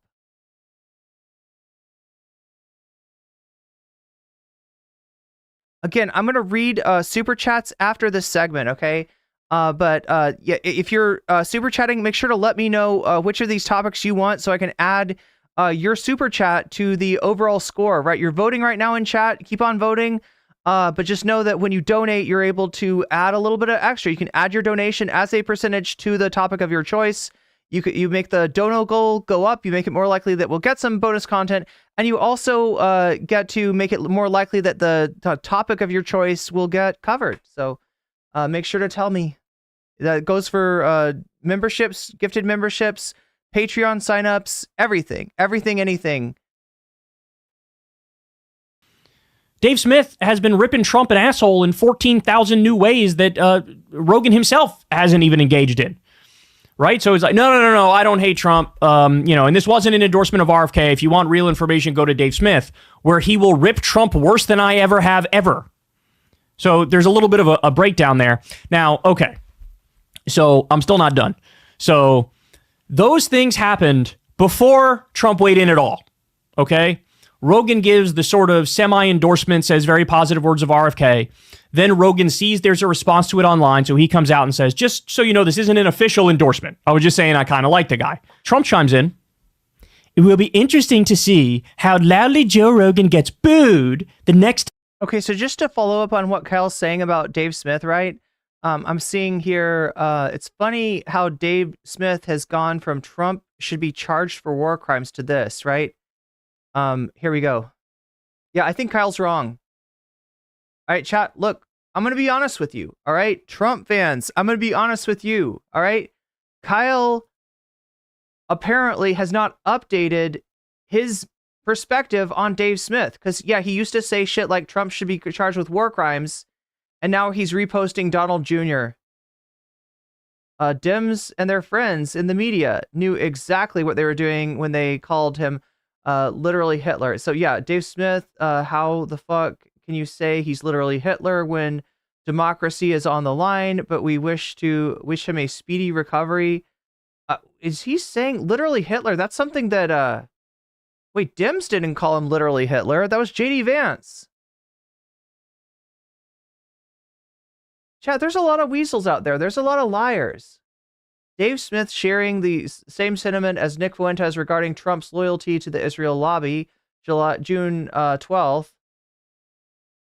Trump blurts out at one point that Israel has really lost control and influence in our government, but as president, he'll make sure they get it back. Which was just like an unbelievable thing to hear a president, former president, a presidential candidate, no less the America First guy, saying, I will work to make sure that this foreign government has more influence over our. Okay, so he's not a fan of Israel, but there's like two different when reasons. It's election time. There's different reasons that people have a lot about. You're right. And especially with this association with America First and Fuentes, right? One wonders what his actual problem with Israel is, right? When it's election time, so many people feel this need to just never say anything that could hurt their candidate, never criticize their candidate. But of course, the problem there, like this major fundamental problem there, is that this is the time you should be the hardest on them. This is like the one time where they need something from you. Your vote, your support, your money. Okay, no, he sounds pretty fucking America First right here, right? That he's, critical of Trump, but basically because Trump's not right-wing enough, I don't really get the feeling that he's against Trump. Destiny reacts to Dave Smith getting rolled by Piers Morgan, downplaying Trump. See what Destiny has to say. Those of us who do believe Trump is a unique threat to democracy, quit saying we've lost our minds. Come on, man. Thank you. Haven't lost Yes. Absolutely lost your mind. I'm older. Wait, I'm absolutely older. lost your mind. Hold on, CJ. Let me finish, CJ. I'm older than you, Dave and CJ. In my lifetime, I've never seen a president lose an election and refuse to concede. I've never seen a president try to overthrow the result. Dave and CJ, I feel like, are not willing to look into the deeper aspects. I mean, Donald Trump is someone who's had a whole fake electors plot, sent fake electors to my state of Georgia, and tried to, essentially take the will of the people away. He had the Department of Justice in the Oval Office demanding that they sign a letter, fake letter, DOJ header, that said they believed there was election interference, and two DOJ officials resigned over that. Again, it is so dishonest when to say every single time. These are the talking points that need to come up every single time, every single time, every single time, every single time. Donald Trump was normal, or that people are losing their minds when they say he's a threat to democracy. I mean, he tried and went through every single illegal and legal action to overturn the election. And why people are freaked out is because if you have another Trump presidency where he could install loyalists, all of a sudden those checks and balances are going to say yes, and one of the reasons JD Vance literally said, "Oh, if he would have tried J6 with me, I would have come through for him." As if Yeah, okay, so anyway, we didn't really get to see what Dave Smith's opinion is on here, but the tweet says Destiny reacts to Dave Smith getting rolled. He's obviously arguing with these people. We can kind of assume that he's got the opposite perspective. He seems pretty supportive of Trump. Maybe not completely.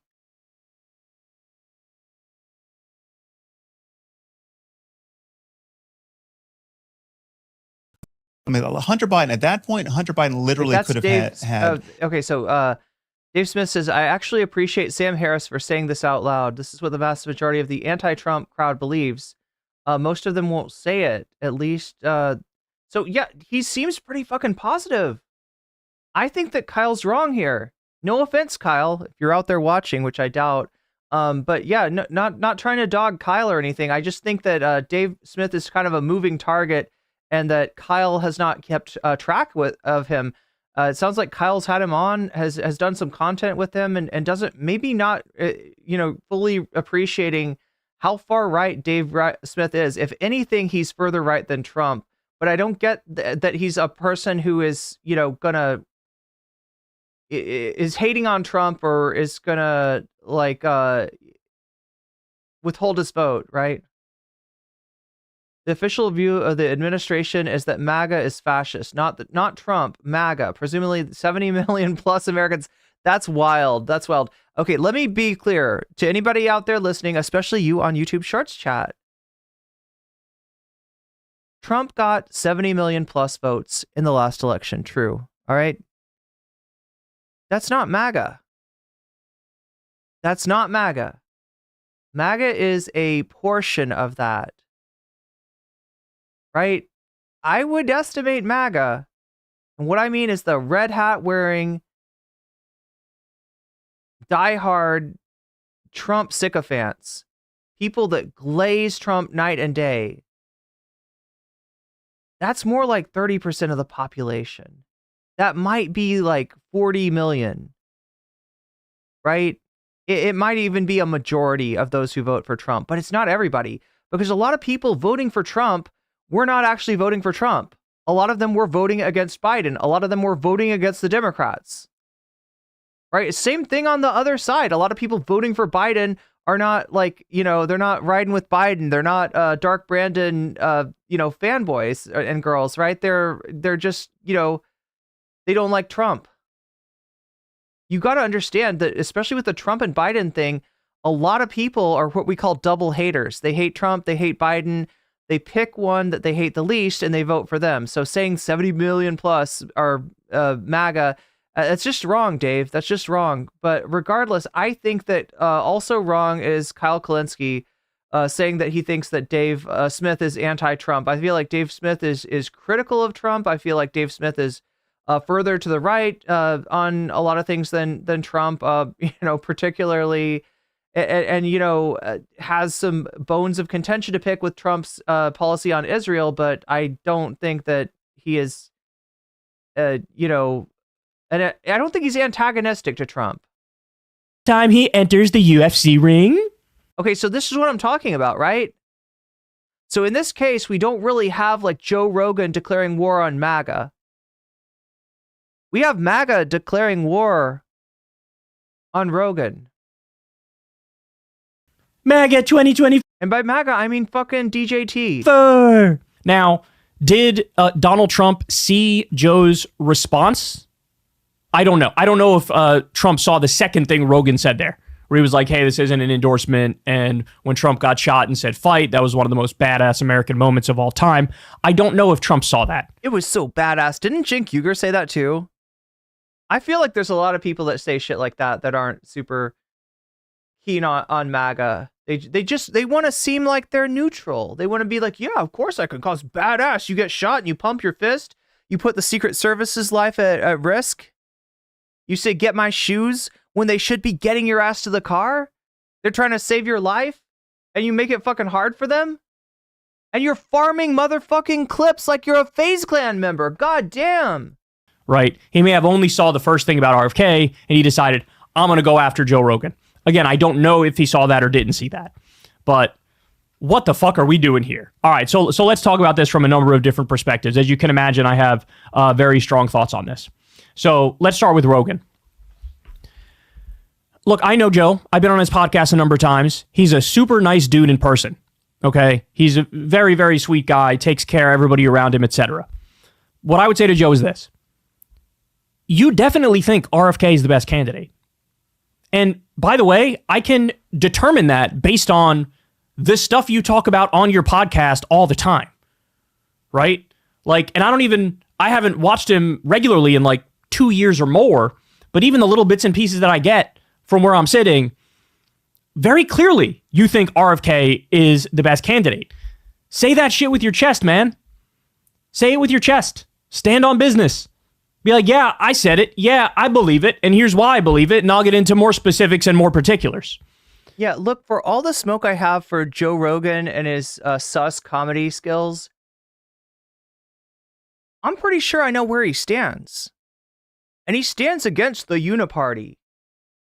He hates Republicans and he hates Democrats. I don't know that he hates Donald Trump, but I know that he likes RFK Jr. better. I know that he wants an alternative. I know that he's an independent-minded guy. Fucking, if you watch Rogan, you fucking know this. You know this, right? Like, look, he'll sit there and nod with you, in a lot of cases, no matter who you are, no matter what you're saying. But that doesn't mean that he agrees with you. And that doesn't mean that's where his heart is. And yeah, his heart is with RFK. And I guess some people, some MAGAs out there can't stand that. So he clearly believes that. He clearly feels that. Clearly, the thing that he said in that podcast is the thing. Super nice guy who got people killed due to his medical misinformation. Super cool guy, though. Is that what Kyle's saying? that is actually in his heart and in his mind. So stand on that. I don't. Yeah, the Rogan Glazers are kind of pathetic too. Like, why would you dip your toe in the water and then run away? By the way, this is what happened. Remember, Joe in 2016 was it?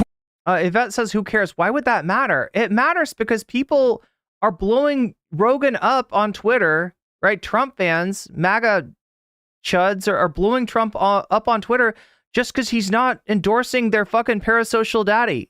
That's why it matters, Yvette. I hope that helps." 2016 or 2020, I don't remember which one, but one of those, he endorsed Bernie Sanders effectively. But it was the same kind of endorsement that you saw of like RFK here, where it's sort of like a semi-endorsement. He didn't literally say, I am voting for Bernie Sanders and you should vote for Bernie. War Daddy, you should have been here yesterday. We were talking about Tim Walz then. Sanders too. He didn't do that. But it was very similar to what he said here about RFK. And at the time, when Bernie's team was like, hey, look, this guy Joe Rogan's sort of endorsing us here, he didn't come out and correct the record and say, no, that's not an official endorsement. It's, I just... Thomas Jerome Newton says, he's a fascist. Brainworm is just a cover. Well, it's Elon's ex. Yeah, speaking of Elon's ex, okay, so the other thing that we got going on today, and I don't know if we're allowed to cover this, but Trump is back. Trump is back, baby. Trump is back. We've never been so back. Our special boy, our special guy, Diaper Don, he's back on X, and he's talking to Elon, right? I would love to bring you that live. I'm not sure if Elon will let me. I think there's a good chance that if I cover that shit live, I'll get copyright claimed. We'll see what we could do. We'll put out the feelers. We'll see if other people are covering it live. We'll see if other people are getting away with it. And I will try to bring you that content because I am very interested in the conversation between two of my favorite lolcows, Donald Trump and Elon Musk. I like him. He sort of let it stand as it is, right? He just sort of let it stand as it is. With RFK, he kind of does the semi-endorsement and then runs away from it. But again, if you really believe that, and he does, bro, just stand on that shit. So that's the first point. The second point is, to everybody that's on the right and was ripping Joe Rogan over this, and like you're surprised that he took this position and said this. Wait, Robert Daniel says, and I'm not, being mean here, all right? But this is a good point that you're bringing up, Robert. Rogan picks a person that will never win the presidential election. I think you're right that RFK has zero chance. Just like Ross Perot didn't have a chance in the 1992 presidential election with Bush Sr. and Clinton. Oh my God. All right. So first point, yes, Ross Perot was probably a spoiler. There's a good chance that Bush Sr. might have won had Ross Perot not been running. But when you say he's got zero chance of winning, you're wrong. I've taken a look at that election in depth, and it's actually a pretty interesting circumstance. Ross Perot was ahead at the halfway point, right? Halfway through the election, Ross Perot was beating Bill Clinton and George H.W. Bush. Look it up, all right? Now, what happened then is that he withdrew from the election. He decided, I don't want to run for president. He's winning. He withdraws from the election. He says, I don't want to run for president. And then, like, when we get to that, when it's like near election time, he jumps back in and says, actually, I do want to run for president. And, he doesn't get his momentum back. And he places third. And maybe, he spoils it for George H.W. Bush. But he did have a chance. And he was his own worst enemy. His own indecision is the reason, most likely, that Ross Perot was not the, whatever, what would that be, like the 35th president or something? Wait, Trump is 45, Obama's 44, Bush is 43, Clinton's 42, 41st president, right? No, wait, that would be the 42nd. Yeah, that's what Clinton won. So he would have been the 42nd president had it not been for his own indecision. Yeah, Ross Perot actually could have won. I mean, the thing is, he's a billionaire, right? He's a billionaire. He could fund his own campaign. People were sick, it seems like, and people still are sick of the uniparty, right? And when I say uniparty, please understand, I'm not using it like a right winger, right? I am talking about the neoliberal consensus between parties. I am talking about the duopoly in American politics. I am not of the belief that Trump is somehow above and beyond that. I think he's become part of that. You know, he's taken over the Republican Party, and he still represents that shit. He's still beholden to the same interests that the neocons were. So understand what I mean when I use that term. This, again, it's fucking obvious that RFK is his favorite candidate and has been his favorite candidate for a long time. Even without him explicitly saying it like he kind of did there, it's fucking obvious. Joe clearly had a moment in the Republican primary where he was flirting very heavily with Ron DeSantis. He said Ron DeSantis would make a good president. This is much to my little Rhonda dismay. I did like 3 or 4 different segments desperately trying to explain all of the policy problems with Ron DeSantis, how he'd actually be a horrible president, and he's a horrible candidate. He would get pudding all over the White House. Yeah, fuck that. But Joe Rogan was clearly enthralled with Ron DeSantis at the time. He loves DeSanctimonious, folks. He's a fan. He's a fan of DeSanctimonious. Little Rhonda. Right? Also, Joe Rogan has said things that are super critical of Trump many, many, many times. They somehow get memory hold because the majority of the things Rogan talks about on his podcast from a political perspective, I'd say like 80% of the time or so, he's shitting more on Democrats than Republicans, right? But he's had, 2, 3, 4 different occasions where Trump wanted to go on his podcast and he kept saying no because he didn't want to help him. He said on Lex Friedman's podcast, no. Okay, so that's what happened with that. I was wondering what was up with that. I had heard that story. I had heard a lot of Republicans talking about Joe. In fact, I think somebody even came on his podcast and was like, hey, Joe, why don't you have Donald on? And he's like, oh, yeah, of course. Right, he didn't do that. He could have. He could have helped Donald Trump out. He could have brought the dude on. He didn't want to. There's got to be a reason for that, chat. And it's that's not where his heart is. That's not what he believes. That's not who he puts his faith in. Yeah, like if you force him, if you put a gun to his head, which I'm not suggesting, and you say you got to vote for Kamala or you got to vote for Trump, he would probably vote for Trump. I have no doubt that he would vote for Trump, but he doesn't have to choose. And he wants he's going independent. He's a maverick. I'm not a Trump fan. I'm not a Trump supporter. There are times where he's gone into specifics about how against Trump he really is. But for everybody on the right that's surprised by this, it's like, do you guys just literally... Does Rogan like Harris? I don't think so. I mean, Rogan thinks Harris will win, or he said something to that effect, right?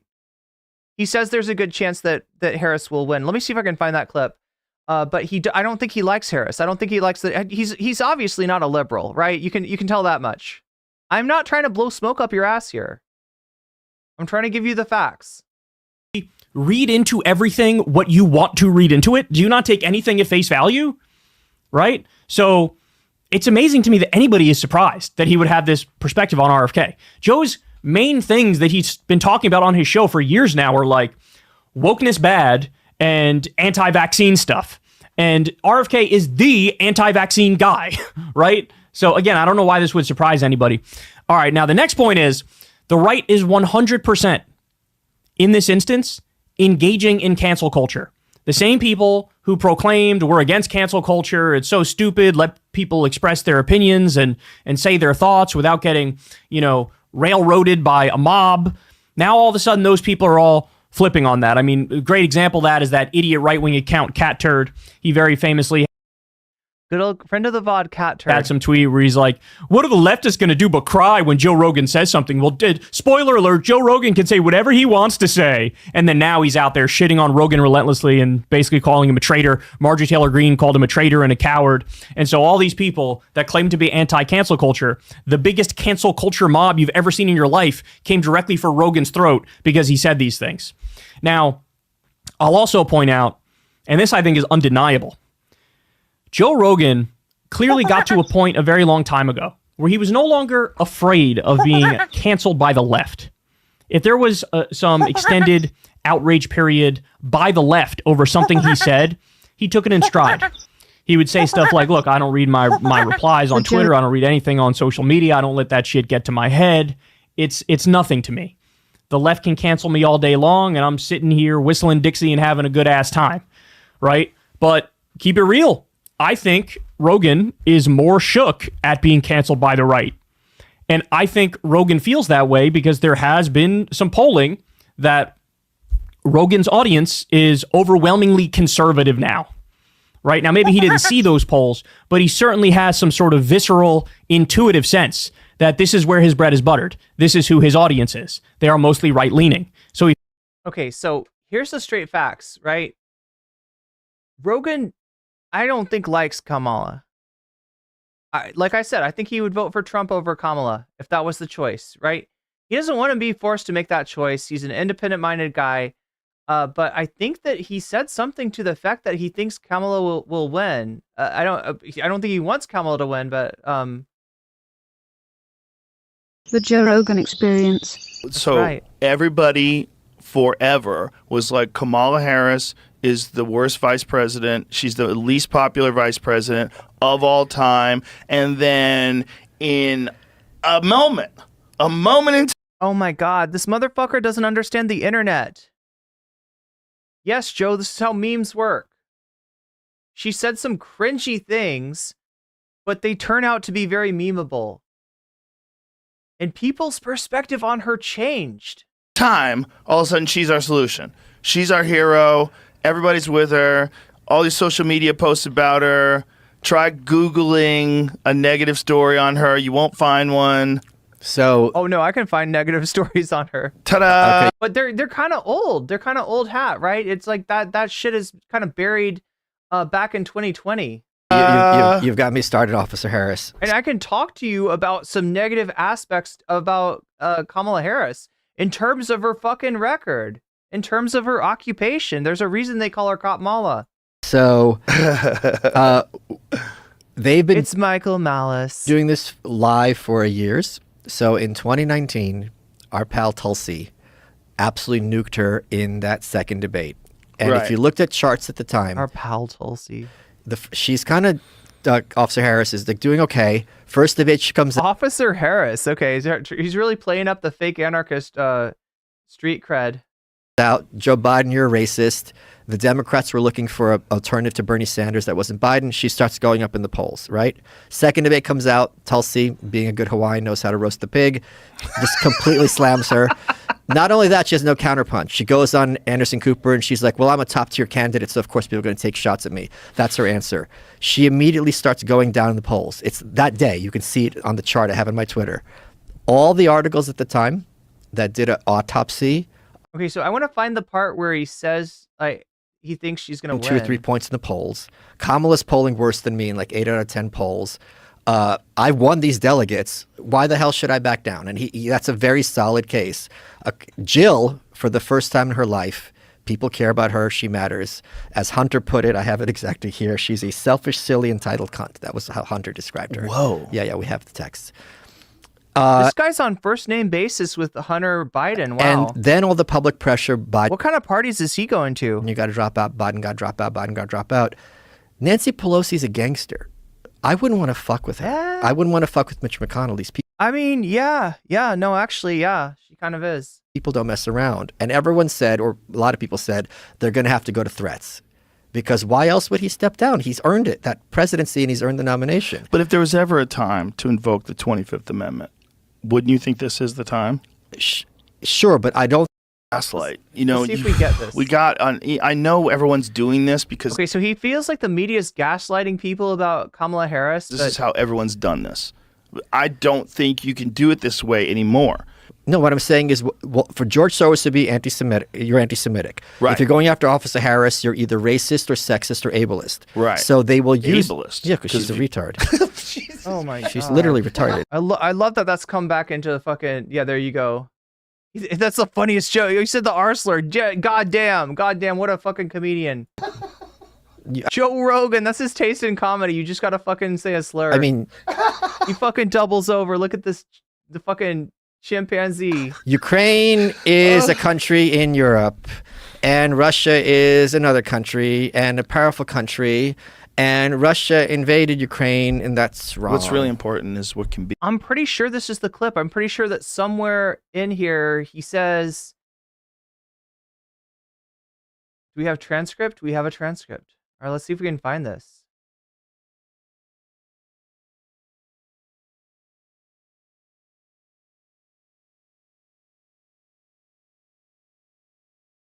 Got the wine. He's calling her a wine mom.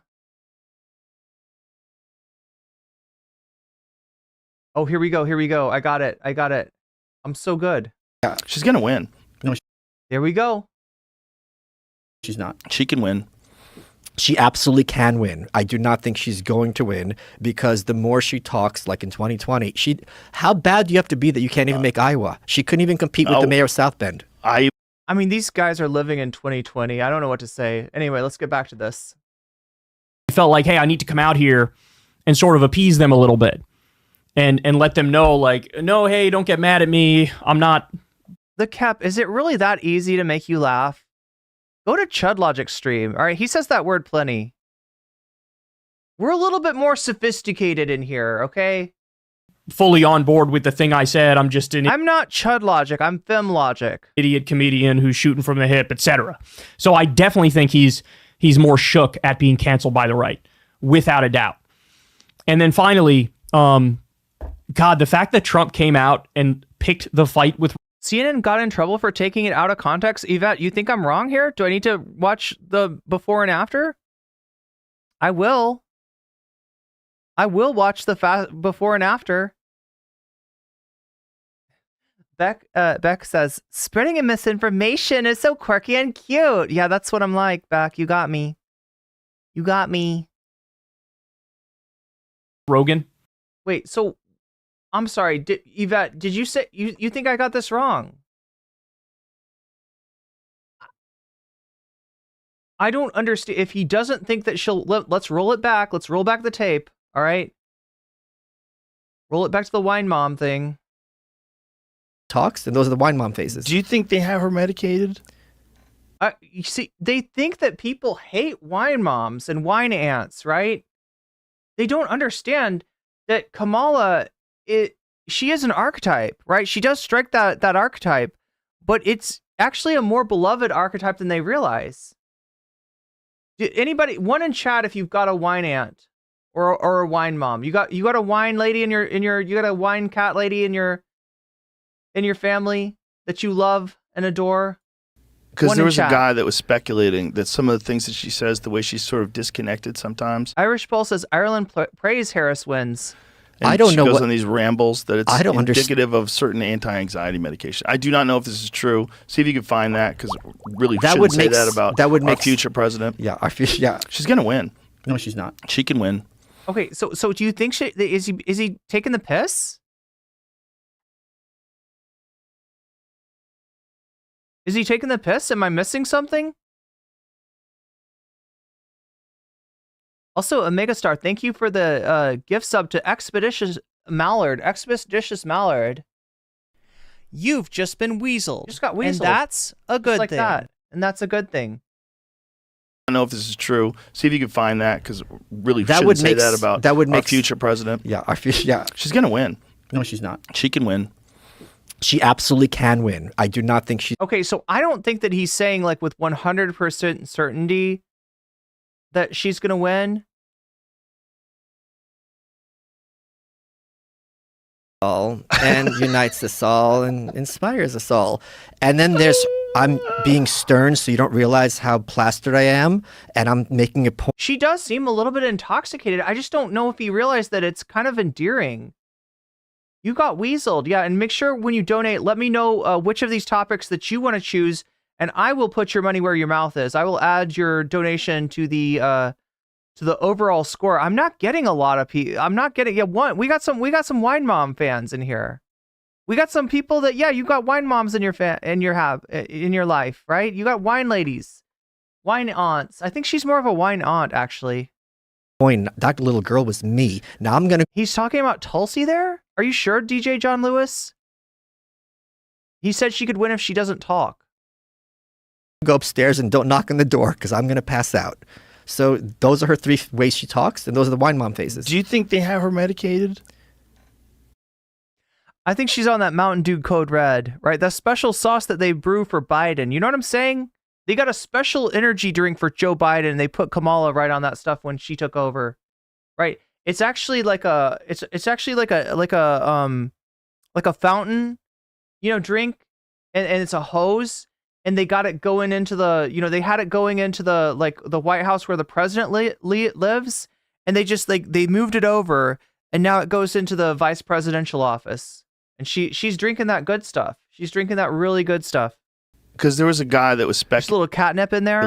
That some of the things that she says, the way she's sort of disconnected sometimes. We got it, taint. And I don't she know goes what on these rambles that it's I don't indicative of certain anti-anxiety medication. I do not know if this is true. See if you can find that, because 31. really that shouldn't would say make that about our future president. Yeah, our future. Yeah, she's gonna win.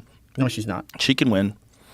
She absolutely can win. I do not think she's going to win because the more she talks, like in 2020. So that's Michael Malice saying that her talking too much makes it less likely for her to win. Funny.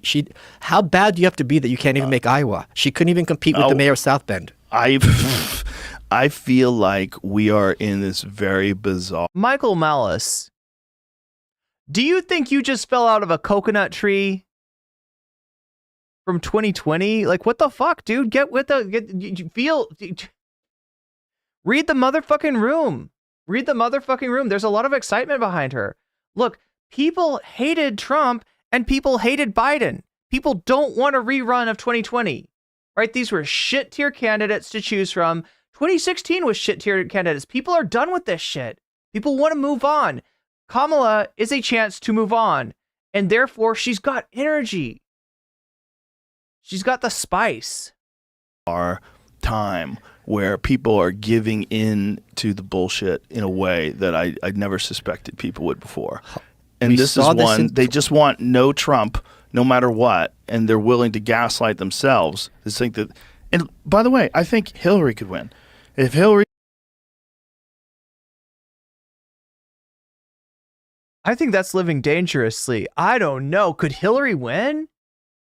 What is he smoking? What is bro smoking? I don't know if I believe this. Chat, one in chat if you think Hillary could win. Like, I mean, there's some chance. There's some chance that people are just so sick of Trump that they would fucking take Hillary at this point. I don't believe it. I don't trust it. I think that I was worried about that. I was actually literally, like, I talked about this, chat. I talked about this on stream, right? I said that there is some chance that the DNC will try to bring in Hillary. When I saw AOC make that like midnight stream on Instagram where she was like talking about these, her hair was on fire. She was talking about, the party, insiders, right? And who they might want to replace Biden with, right? I really got a strong feeling that there was some movement, like it's finally her time. I'm with her, right? They want to fulfill the fucking prophecy. They want to make Hillary a goddamn thing, and she's never going to be a thing, just like Fetch. Jump back in. I've been saying that for months. If Hillary, she's Fetch Armstrong, chat. She's never going to be a thing. We jump back in. I think the problem was also the money, because there was it was like $250 million in the campaign fund that has if it only works if she's on the ticket. Right. So that's part of the problem. But I feel like Hillary could win. She won the popular vote in 2020.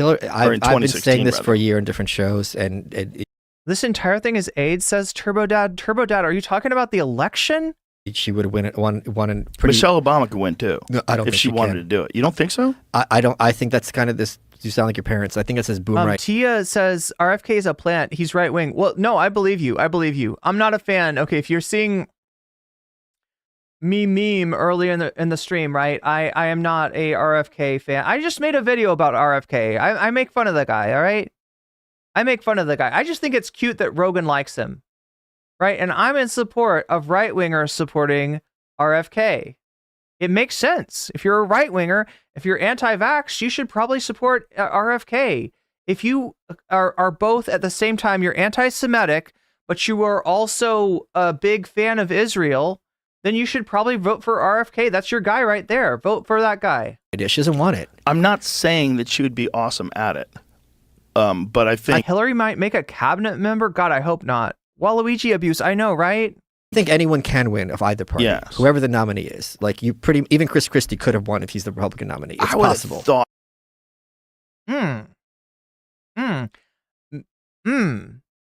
Could Christie maybe have won as the Democratic nominee? I'm not sure. That Trump getting shot would that's it, election's over. But you did think that. You did that. Look, Rogan, life comes at you fast, okay?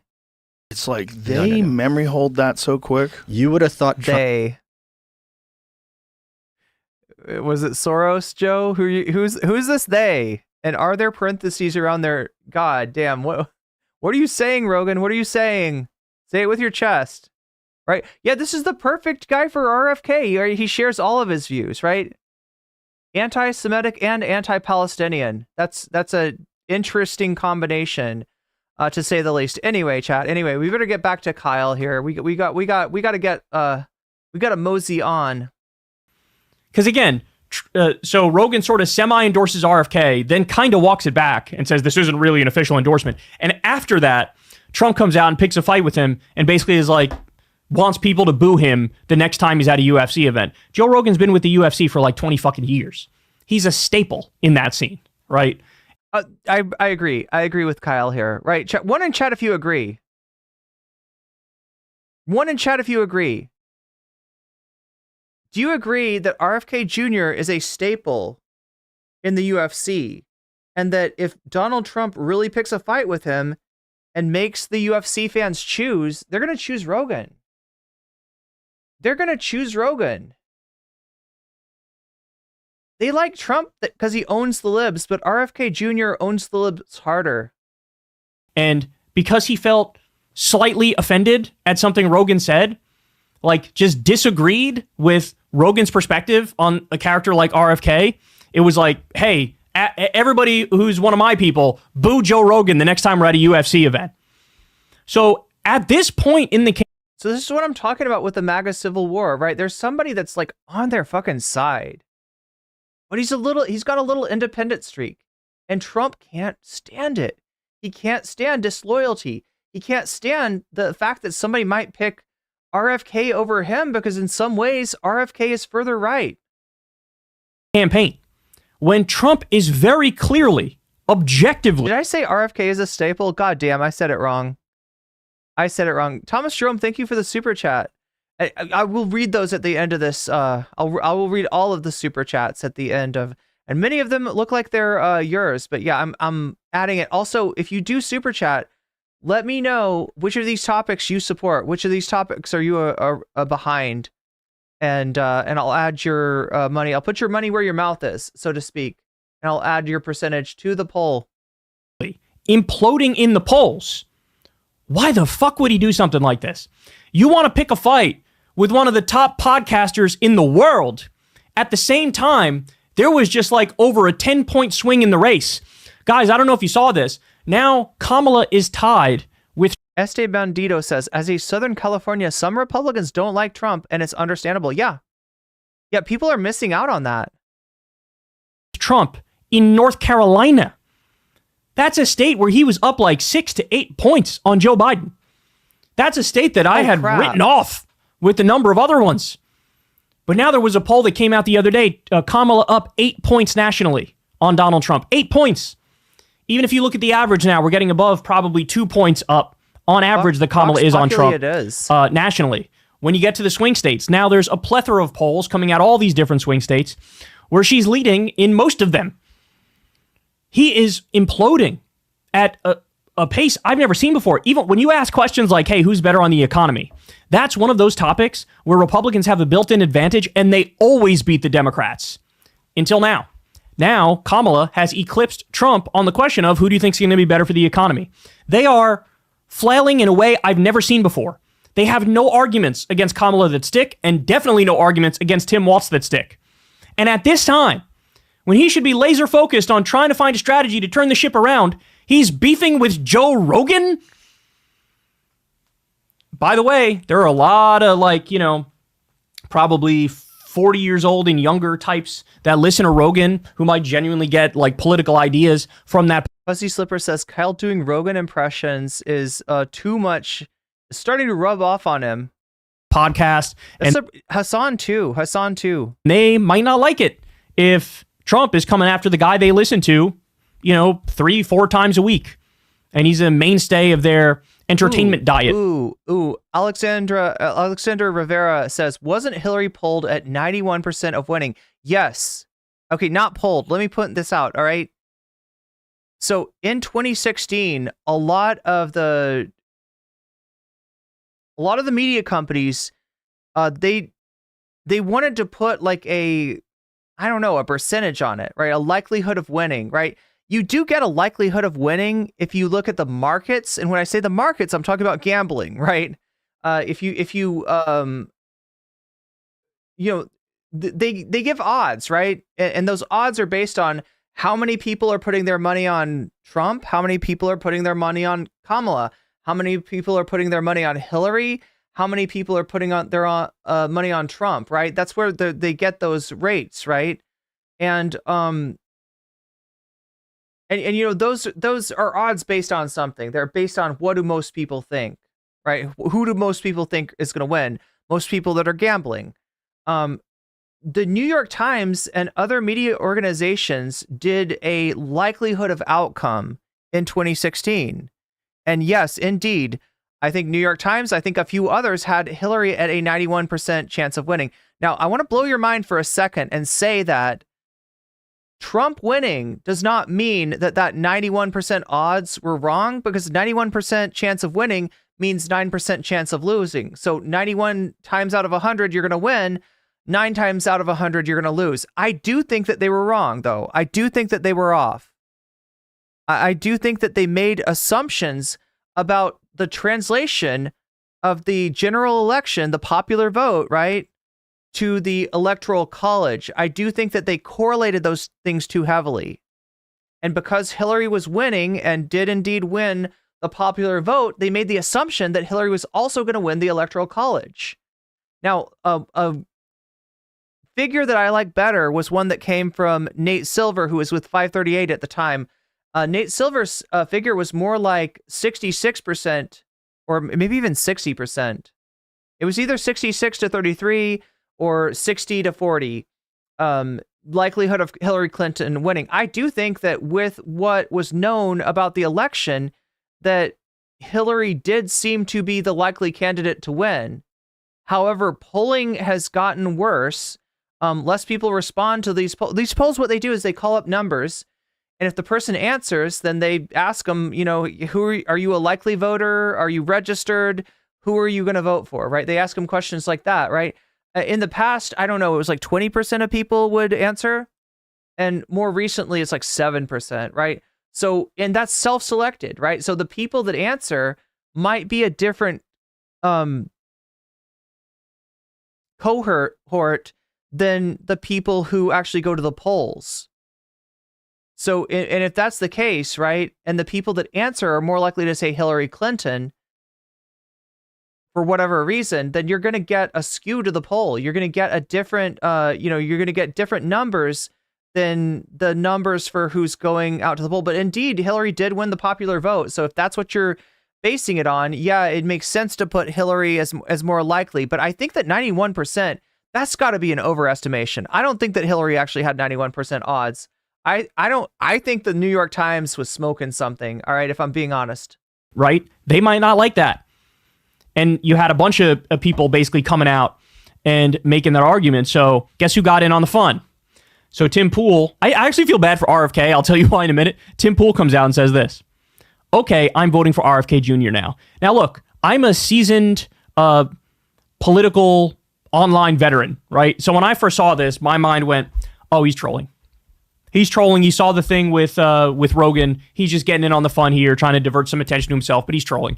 I don't think he really believes that. I don't think he really means that. So he comes out and says that. Oh, God, this is so embarrassing. Then RFK says, I am so grateful to you, Tim, for your confidence in me, but most of all, your steadfast defense of the Constitution and relentless love for our country. So RFK just thanking him for endorsing him. Then Tim Pool comes, oof, I really stepped in it this time. Ha, ha, ha. Holy crap. I'm voting for Trump. What the fuck? Then RFK comes out and says, there's plenty of time to change your mind. You know where to find me. I'll be out working to unite America. By the way, the same thing happened. Wow. Same thing happened with Kyle Rittenhouse, right? And with Rogan. That like semi-endorsement thing Rogan made, RFK was basically parroting that, thank you, Joe, you're an American hero. This is wonderful. I love this. And then Joe's like, well, I'm actually not endorsing him. And he's like, oh. One in chat if you feel sorry for RFK. And then Tim Pool does the same thing. Thank you, Tim. I really appreciate it. Then Tim Pool's like, no, I'm actually voting Trump. Oh. Oh, it's brutal. Oh, that's brutal. They almost got me to feel bad for RFK. But anyway, so even people like Tim Pool are coming out now and basically saying to MAGA, like the outrage over the Rogan thing was astronomical. Astronomical. And so Tim Pool's like, okay, guys, I think maybe you're taking this a little too far.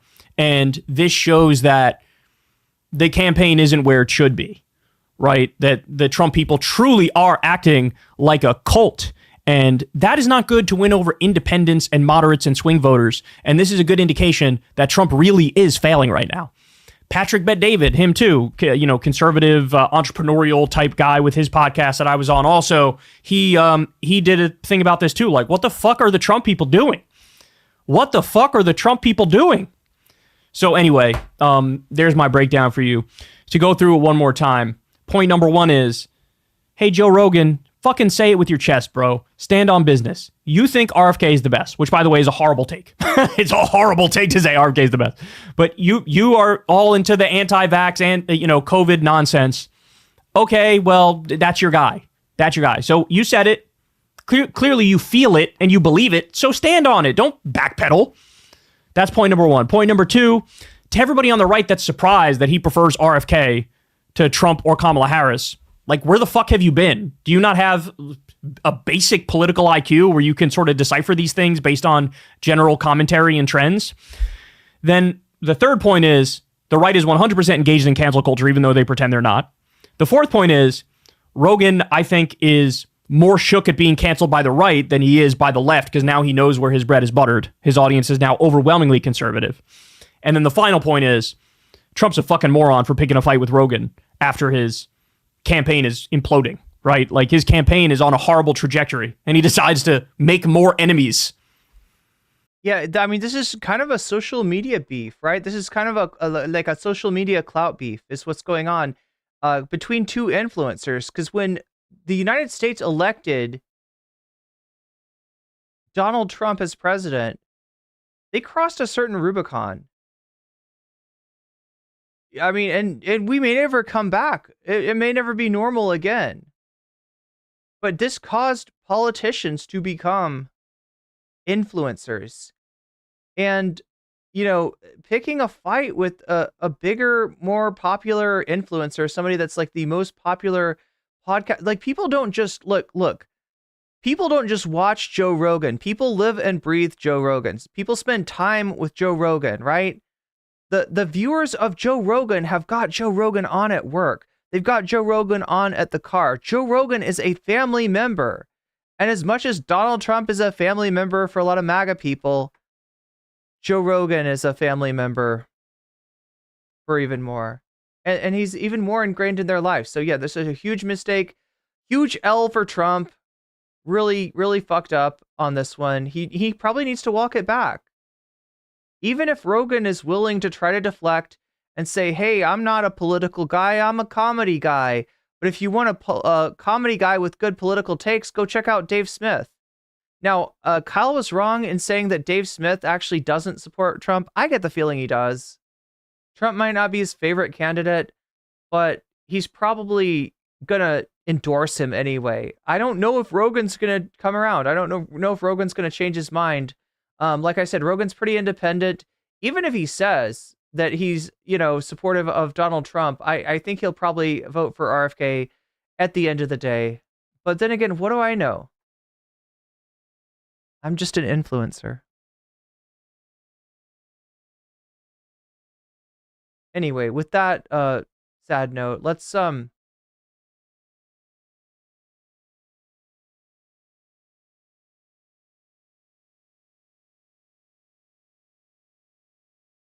wait a minute. Oh my God, chat.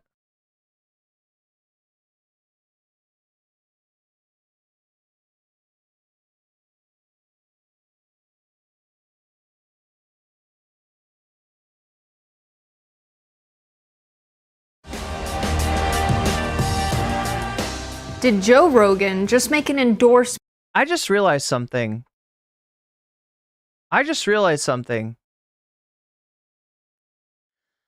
MAGA turns on Joe Rogan is winning right now. And I'm literally covering it. It looks like you're getting your bonus content up front. I didn't mean to do that, though. God damn, did I fuck this one up? Let's see what we got here. In the 2024 election, that is how some people interpreted the following remarks. Let's watch.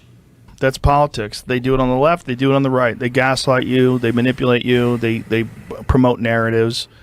And the only one who's not doing that is Robert F. Kennedy Jr. You a fan? Yeah, I am a fan. Yeah, he's the only one that makes sense to me. He's a fan. He's the only one that he doesn't attack people. He attacks action. He attacks ideas. And ideas. But he's much more reasonable and intelligent. I mean, yeah, that's an interesting question, right? Why is RFK being perceived like that? I think that Rogan's onto something here. And it's because what RFK is trying to do is he's trying to pull maybe from both sides, right? He's a Kennedy. He has been an environmental lawyer. He's also an anti-vaxxer.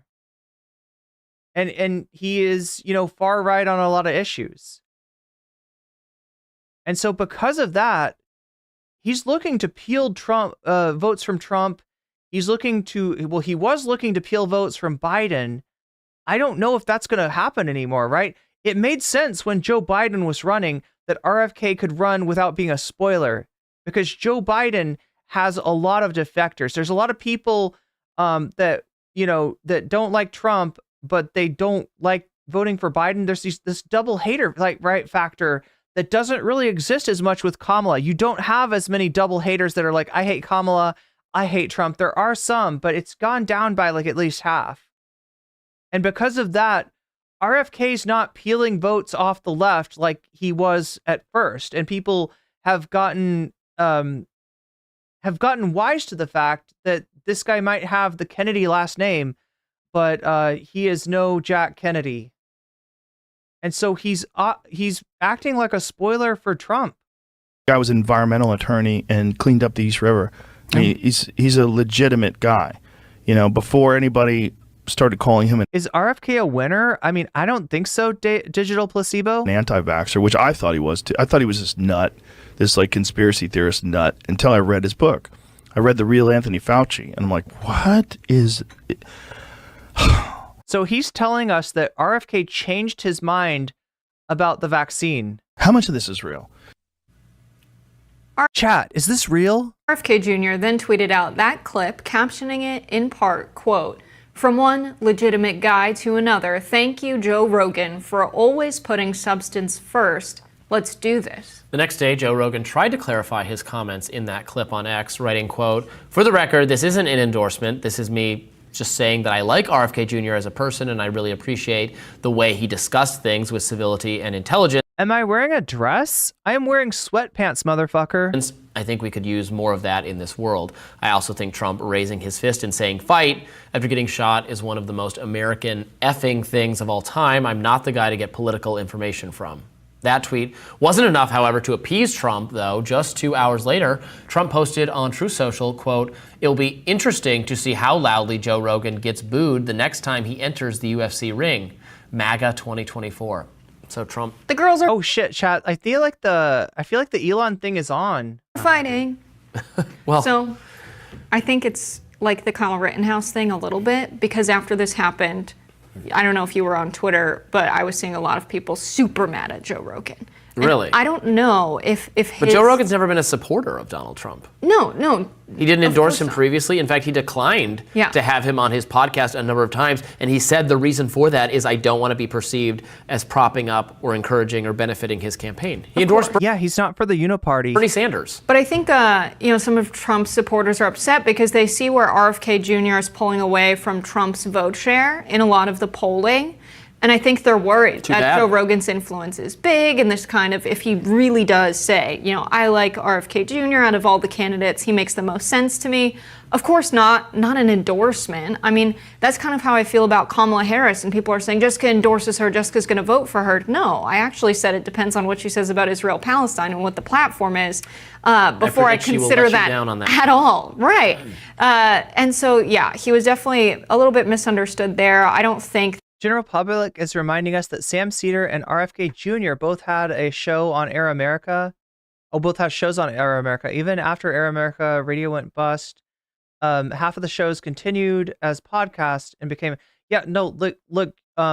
Sam Cedar and RFK Jr. actually were on a podcast together. It was called Ring of Fire. It was Farron Cousins, RFK Jr., and Sam Cedar. And, the idea was, like, these are legal minds, right? Sam Cedar went to law school. Farron Cousins and RFK Jr., they're both lawyers. They were working together. They had a working relationship. Now, I don't think that Sam knew about some of RFK's conspiracy theory stuff. This was like he endorsed him and then backpedaled. I think we did see, however, MAGA's response be very similar to Kyle Rittenhouse saying, Trump isn't strong enough on the Second Amendment. I can't support him. And then, a bunch of people were like, we made you, Kyle Rittenhouse. And he was like, all right, never mind.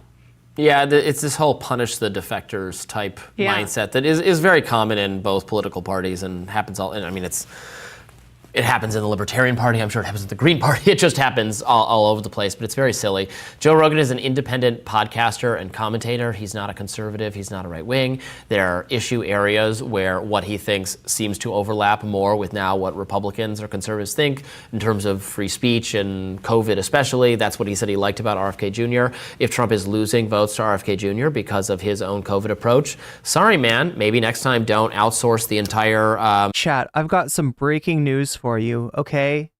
You know how I talked about the outset of the stream? I was talking about the fact that there's a planned talk between Donald Trump and Elon Musk, and it's supposed to be going on right now. The breaking news is that that is not happening. Elon Musk is claiming there appears to be a massive DDoS attack on X, working on shutting it down. Worst case, we will proceed with a smaller number of live listeners and post the conversation later. With a smaller number of live listeners, huh? I wonder what he means by that. Anyway, we'll check after this segment. We'll check on that. I do realize though, chat, that I massively fucked up today. I am giving you bonus content right now. I am doing bonus content right now. This Rogan thing has been on the bonus content buffet for several days now, and I didn't even pay attention to. I'm so sleep deprived from the thing with Sunday and Tyler last night that I didn't even see that. I didn't even see that. I guess we can hope that the Andrew Tate transvestigation somehow wins. That's the next highest thing. But yeah, people want the Joe Rogan thing. I guess I'm giving you the bonus content already. We haven't even hit the sub goal yet. I'm doing it wrong, chat. I'm doing it wrong. Anyway, we'll check out the supposedly DDoS attack. There's some people casting doubt on whether this is actually what's happening or if it's something else that's going on, and we'll check in on that in just a second. This should be really interesting. Response to Dr. Fauci, an unelected bureaucrat who many have Trump appointed, like a Trump official, Dr. Fauci, Trump's guy, suggested might have had something to do with the creation of the pandemic in the first place. That's on him, and he has to own that.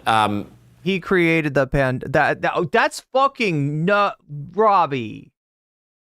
Look at that look on his fucking face. That's like a George Santos face that I'm seeing here. Yeah. Fauci created the. Oh my god. That is some fucking hardcore. That is conspiracy vodka. No, that's conspiracy. If you take vodka and you distill it to make it more. That's conspiracy fucking Everclear. What the fuck? That is some pure grain conspiracy theory. RFK Jr. is winning votes from some people on the right. He's winning votes from some people who describe themselves as Democrats. He's winning votes from some people who describe themselves as independent voters or third-party voters, people who would stay at home if he was not on the ballot, as they're trying to make him, by the way. They're trying to, Democrats, Biden, they're trying to fight to keep him off the ballot whenever they can. In New York, we covered that. I got to be real. That's probably a bad idea, right? Did Biden? Wait, are you still talking about Biden? Are you slow on the uptake, Robbie? Democrats, Biden, Biden is not your opponent, sir. Trying to fight to keep him off the ballot whenever they can. In New York, we covered that last week. They're trying to get all of his signatures to be on the ballot declared illegitimate because of a completely stupid and trivial matter of the wrong address being listed. It does not matter at all. It's stupid if that ends up having him not on the ballot in New York for that reason. But this shows that both Democrat Biden people and Trump Republican people are afraid of RFK Jr. They feel they deserve, they're entitled, they own those voters. And how dare someone come along and try to argue that you don't have to vote for the Republican or the Democrat. You could vote third party, you could vote independent, you could do something else. And they hate that argument. It's the one thing the two-party system agrees on most strongly, is that the two-party system owns your vote, is entitled to your vote, and the entire system should be set up so that you feel obligated to give your vote to one of the two major parties. So it's swimming upstream. It's fighting uphill. It's a difficult battle, and I think it's good that Joe Rogan provides a platform to alternative voices who are disrespected by, again, not just Democrats, but by Republicans as well. This is a great example of that. Right. RFK Jr. is on the ballot in Texas now. And Texas is a winner-take-all state. Also, I believe Joe Rogan's based in Austin. Yes, he is. And that could make a difference. Him saying, let's look into RFK Jr. I don't know if his base. And not endorsing him, just saying, as he said, just saying, I like him. I like that read he. His book, his book. Joe Rogan, while he has some views that are definitely right-wing, he's also the same guy who endorsed Bernie Sanders. Right. You have a lot of people that have more ideological homogeneity than Joe Rogan, but that's also like everyday Americans have views that, that's a far right view, but then they agree with Bernie Sanders, taxing the rich, corporations have too much power. People are all over the map politically. The idea that people are represented by the parties when actually the working class has a political mindset that's more similar to Joe Rogan's and is more all over the place. And he admits, I'm not a political guy. That's why I'm not making endorsements. It's just I've talked to RFK Jr. and this is what I think. But people want leadership. They're not getting that in the media. And I think that's why when people are shown like TV hosts of TV news and they see Jon Stewart thrown into the mix, as he would put it, he wins in those polls, not because people really like him and trust him that much more, but because it's just them saying, I don't like the mainstream media, I don't trust them. And so I trust this guy who maybe isn't the most thorough investigative reporter. He's not on the beat himself. He's more of a comedian than anything, but they trust him giving the news more than anchors. Like Joe. Wasn't he on Rogan? Yvette, are you talking about RFK Jr.? I think RFK Jr. was. Rogan. I also value this about RFK Jr. And there's Vincentino says two-party system just leads to corruption. I mean, that's basically what Rogan's saying. And look, it makes sense for a right-winger like Joe Rogan, right? It makes sense for somebody with those views to vote for RFK instead of voting for Trump. In a lot of ways, RFK Jr. is more Trump than Trump. And I think you're going to find that there are going to be some Trump voters possibly even disappointed with Trump that are picking RFK Jr. Because he's in a lot of cases, there's like in a lot of cases their viewpoints are similar, but Trump is being too much of a politician and he's not standing on principle, he's not standing on his belief. And so somebody like, RFK Jr. is appealing to these people, right? I wouldn't be surprised if he gains in the polls, specifically amongst, and it makes more sense given that how right-wing RFK Jr. is, and how much he is willing to say the things that Trump is trying to back away from and deny right now. It opens up a space for somebody to the right of Trump like RFK to actually grab some of those votes. Plenty I disagree with Kennedy on. I disagree with some of his environmental policies. He used to be very, he might have changed his mind about this. He used to be a very strong supporter of gun control, strong supporter of affirmative action, other policies I don't agree with. But Rogan is right that RFK Jr. he criticizes policies he disagrees with. He doesn't personalize it. He makes it about the policies rather than about the person. Even when he's campaigning against, when he's criticizing Trump and Biden, it's not about them specifically. It's about their policies. And RFK Jr. is not left-wing. Hey, Coates, tell me a left-wing issue. Right. Tell me an issue that RFK Jr. is left-wing on. I think a lot of people appreciate that strategy, that way of campaigning. He seems like someone you could talk to about ideas and policies, and not just relentlessly focused on trying to jab the other guys the way both Trump and Biden, or now Trump and Harris, are. And that's something people appreciate about him, even if. K-Code says RFK Jr. is nothing like Trump. I think that RFK Jr. is more like Trump than Trump is. You don't agree with him on He's more Trump than Trump, and that's why people like Joe Rogan are supporting him. everything. I certainly don't agree with him on everything, but I see why. These are, conservatives. These are Republicans that are standing on principle, right? And they're not supporting the uniparty. He is registering with a lot of disaffected Americans who don't like the choice that is being forced upon us between what was Trump and Biden is now apparently Trump-Harris. My favorite phone call, the phone call that leaked between Donald Trump and RFK Jr., where he's seemingly asking for RFK Jr. to drop out in an endorsement, some kind of horse trading going on, like, oh, well, if you end your campaign, we'll give you a position in the administration. 3 months ago, RFK Jr., I'm not taking anybody's guns. Try again, Kay. Try again. It's going to be so big for you, Bobby. We covered that when it came out.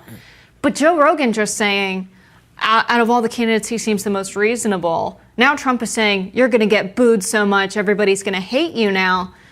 Just because he says he thinks RFK Jr. is the most reasonable, this is someone Donald Trump entertained potentially putting in his administration, who he has a personal relationship with and makes phone calls to. I think that tells us a lot about Donald Trump, that he was considering this because he is threatened by the vote share RFK Jr. is seemingly getting in the polls. Yeah. That does it for us today on Rising. Thank you so much for tuning in. We really appreciate it, but we're just getting the week started, and we will be back tomorrow with... All right. So, like I said, chat, we got breaking news now, all right? We're gonna take a look at what's going on X, formerly Twitter. Globalism? He's for globalism? What, you're talking about like trade, right?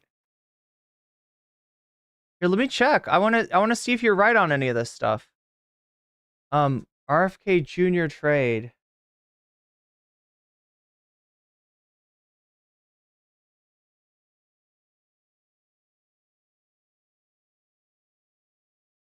And what is the left-wing position on trade, right? Because you can find like left-wingers. You say globalist, so you're talking about like free trade.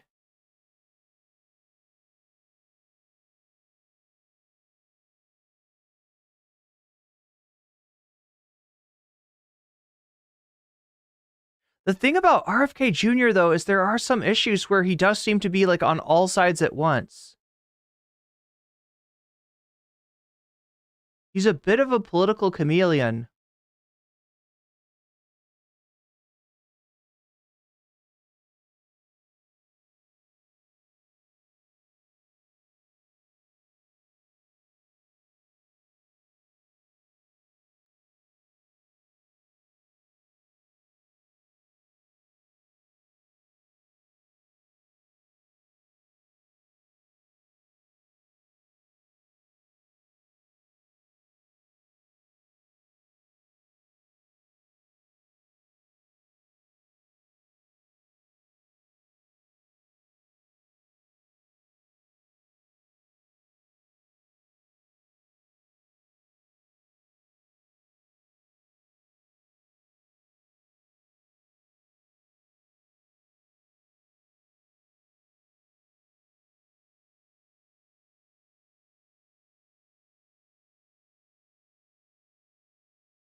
God damn. This is the wrong kind of trade. Okay, anyway, chat, let's Let's take a look at what's going on here on Elon's Twitter.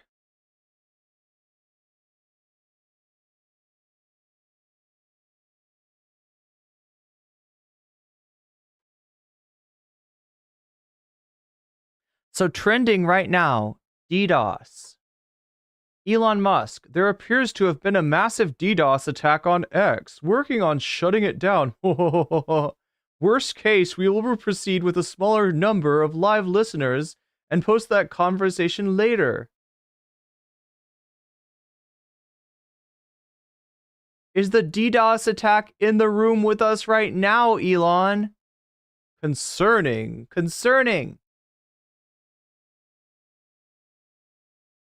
Oh my god, chat. This is kind of a disaster here.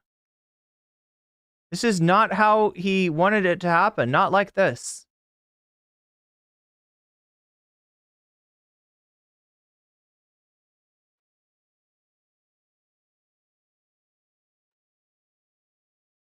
Okay, so what do we got here?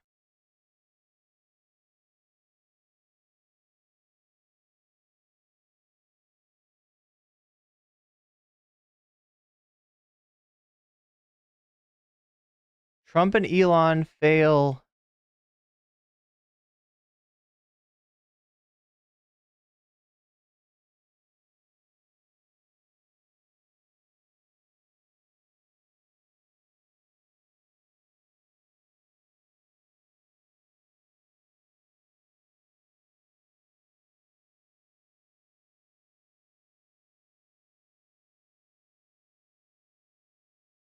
We got the Trump and Elon fail stream right here. What if he DDoSed himself? That would be funny. I would laugh. Trump's dentures are failing him? What are you talking about, Globits? Where is Trump right now? No, is anybody streaming it? Wait, started already? No, is it started?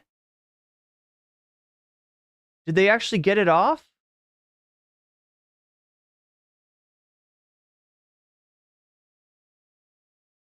Also, you will be banned if you advertise Hassan's stream while I'm live. You understand that, right? I hope we're clear on that. Even Hassan, not allowed to advertise in my stream. And he wouldn't do that. Let's see. Wait. I mean, I'm not seeing that this shit is live. But I could be wrong. And if Hassan can stream it, I can stream it too.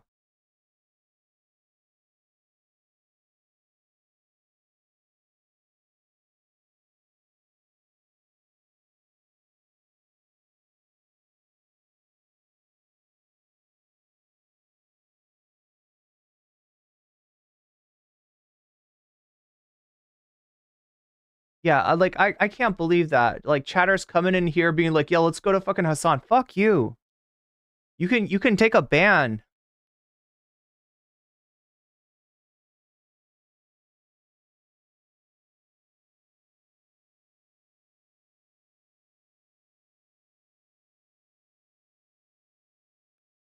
I mean, right now he's complaining about this DDoS attack. They tried to do the Twitter space. Trump's interview with Elon.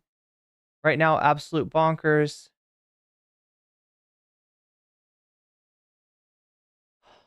Donald Trump. There he is. Oh, yeah. Wait, we got it.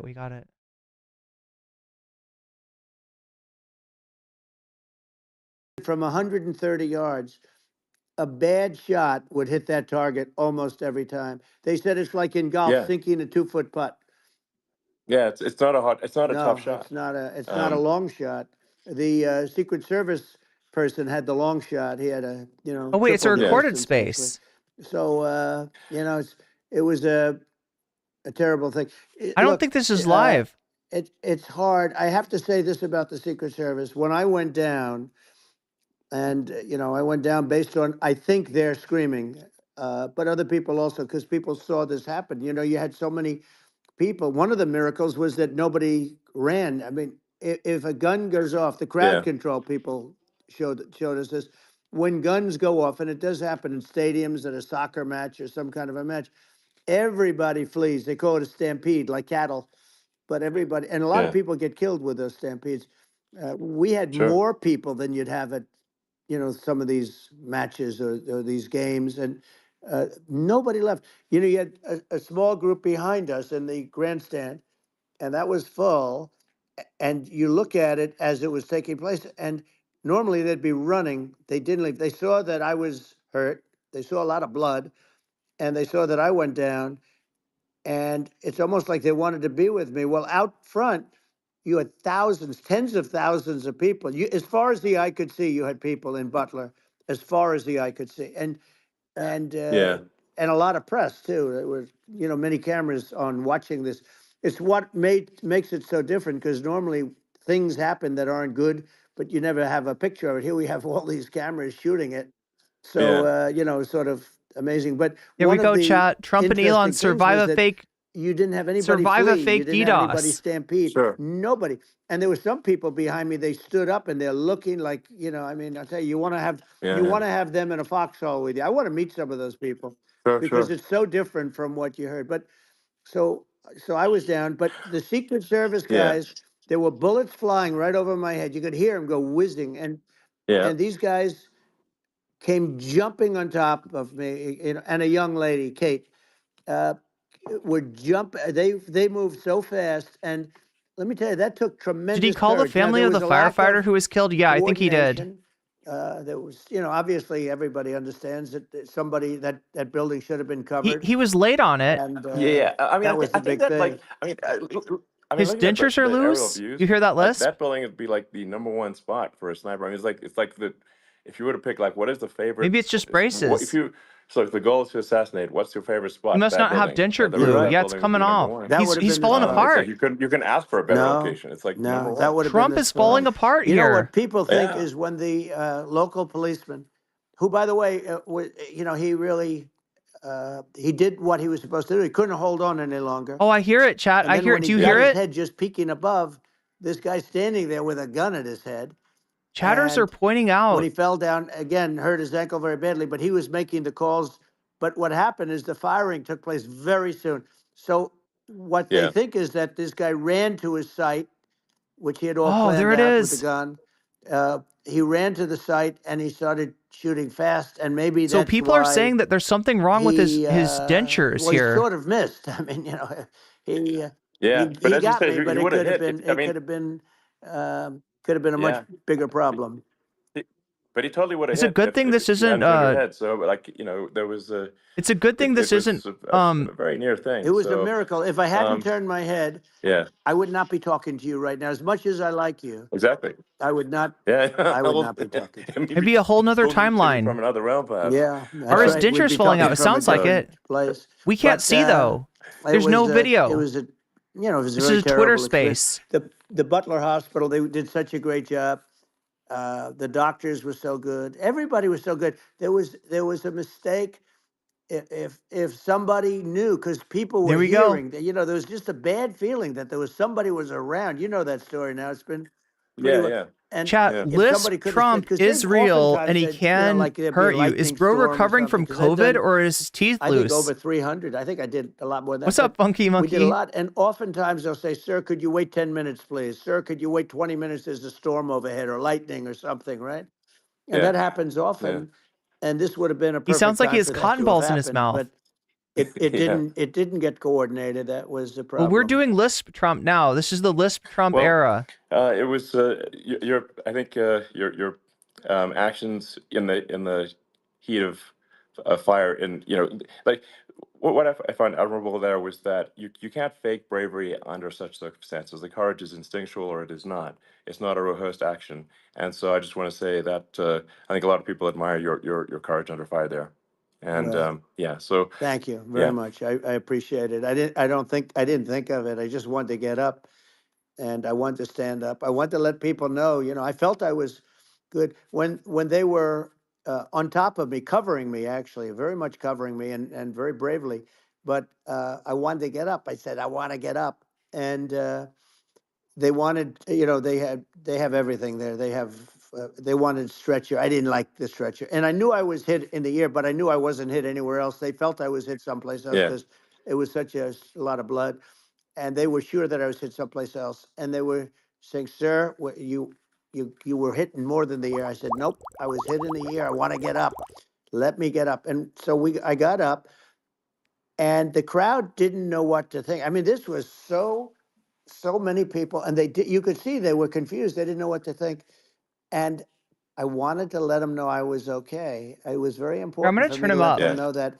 And they went wild. You've seen the after. They didn't go wild when I got up because they didn't know, was I alive? You really couldn't tell. When I stood up before the the fist in the air, they didn't know if I was alive. Nobody did. And when I put the fist up, they were just relieved and happy and thrilled, and the place went crazy. It was pretty amazing. It was a terrible thing, but it was really amazing. Incredibly moving. Yeah.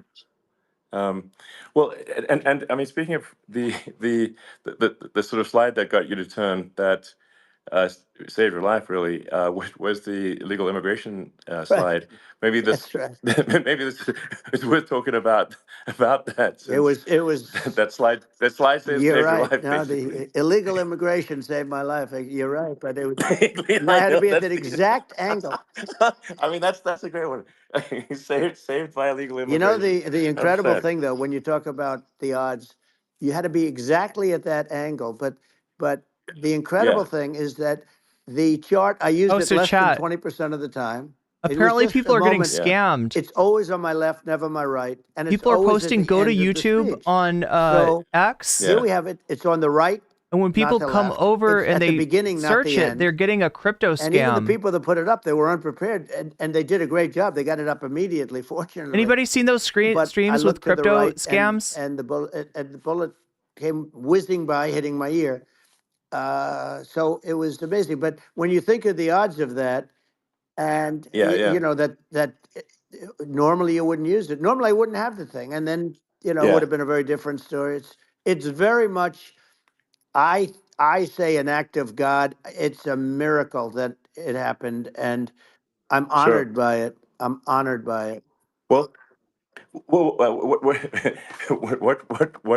were you about to say about illegal immigration before you were rudely interrupted with Well, the I was bullet? going to say how good the numbers were. By the way, we're going back to Butler, and we're going to go back in October. We're all set up, and the people are fantastic in Butler. It's a great area. Great. These are incredible people.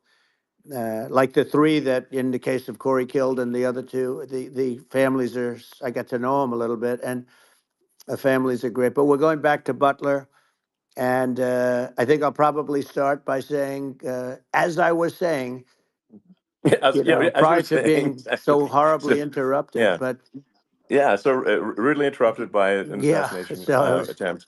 But no, but the chart, Some people have no manners. Elon, the chart was just a chart that in my last week we had the Chat best Alpha says Trump sounds illegal cute right now. immigration numbers, meaning stopping.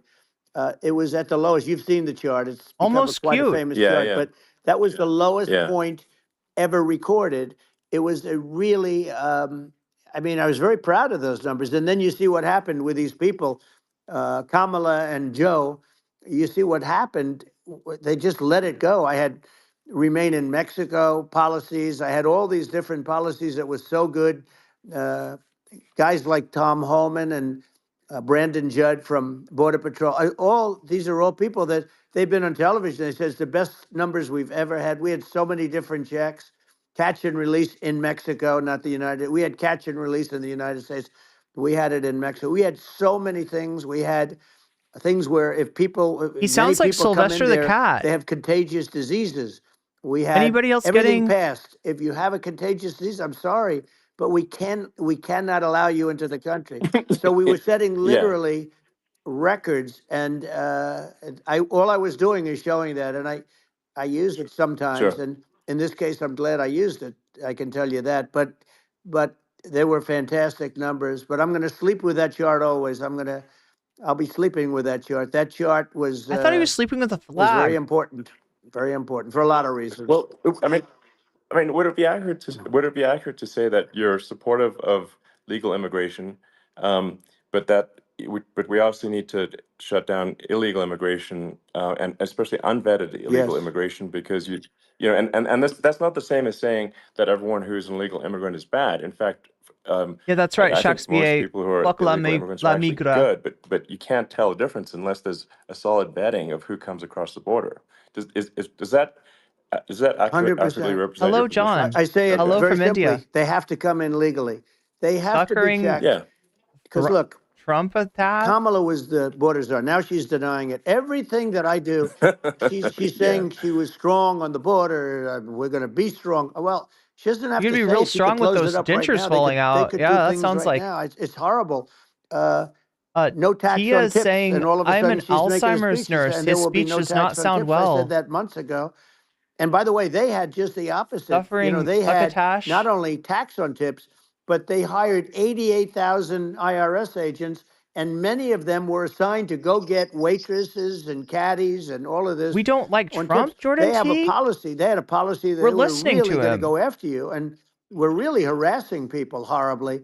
And then all of a sudden, Trump for is like my politics, favorite she says, lolcow. she comes out with what I said, which I think is terrible, and I think it's also hitting What them makes you very think we hard. don't like Trump? These people are fake. Now they're also saying they did a good job on the border. We had the worst I numbers like in him the history even of the world, better not with his of our dentures country. falling out. There's never been a country in history that has had a History. catastrophe like this. We've Catastrophe. had, I believe, and I think you believe this too. Do you think you maybe hear he's just 12 been million, vacationing in Spain? I Maybe believe it's over he's got 20 that. million people came He's into our speaking country. Many coming from jails, with the from Castilian prisons, accent. from mental institutions, or a bigger version of that is Yeah. insane You think he's been asylums.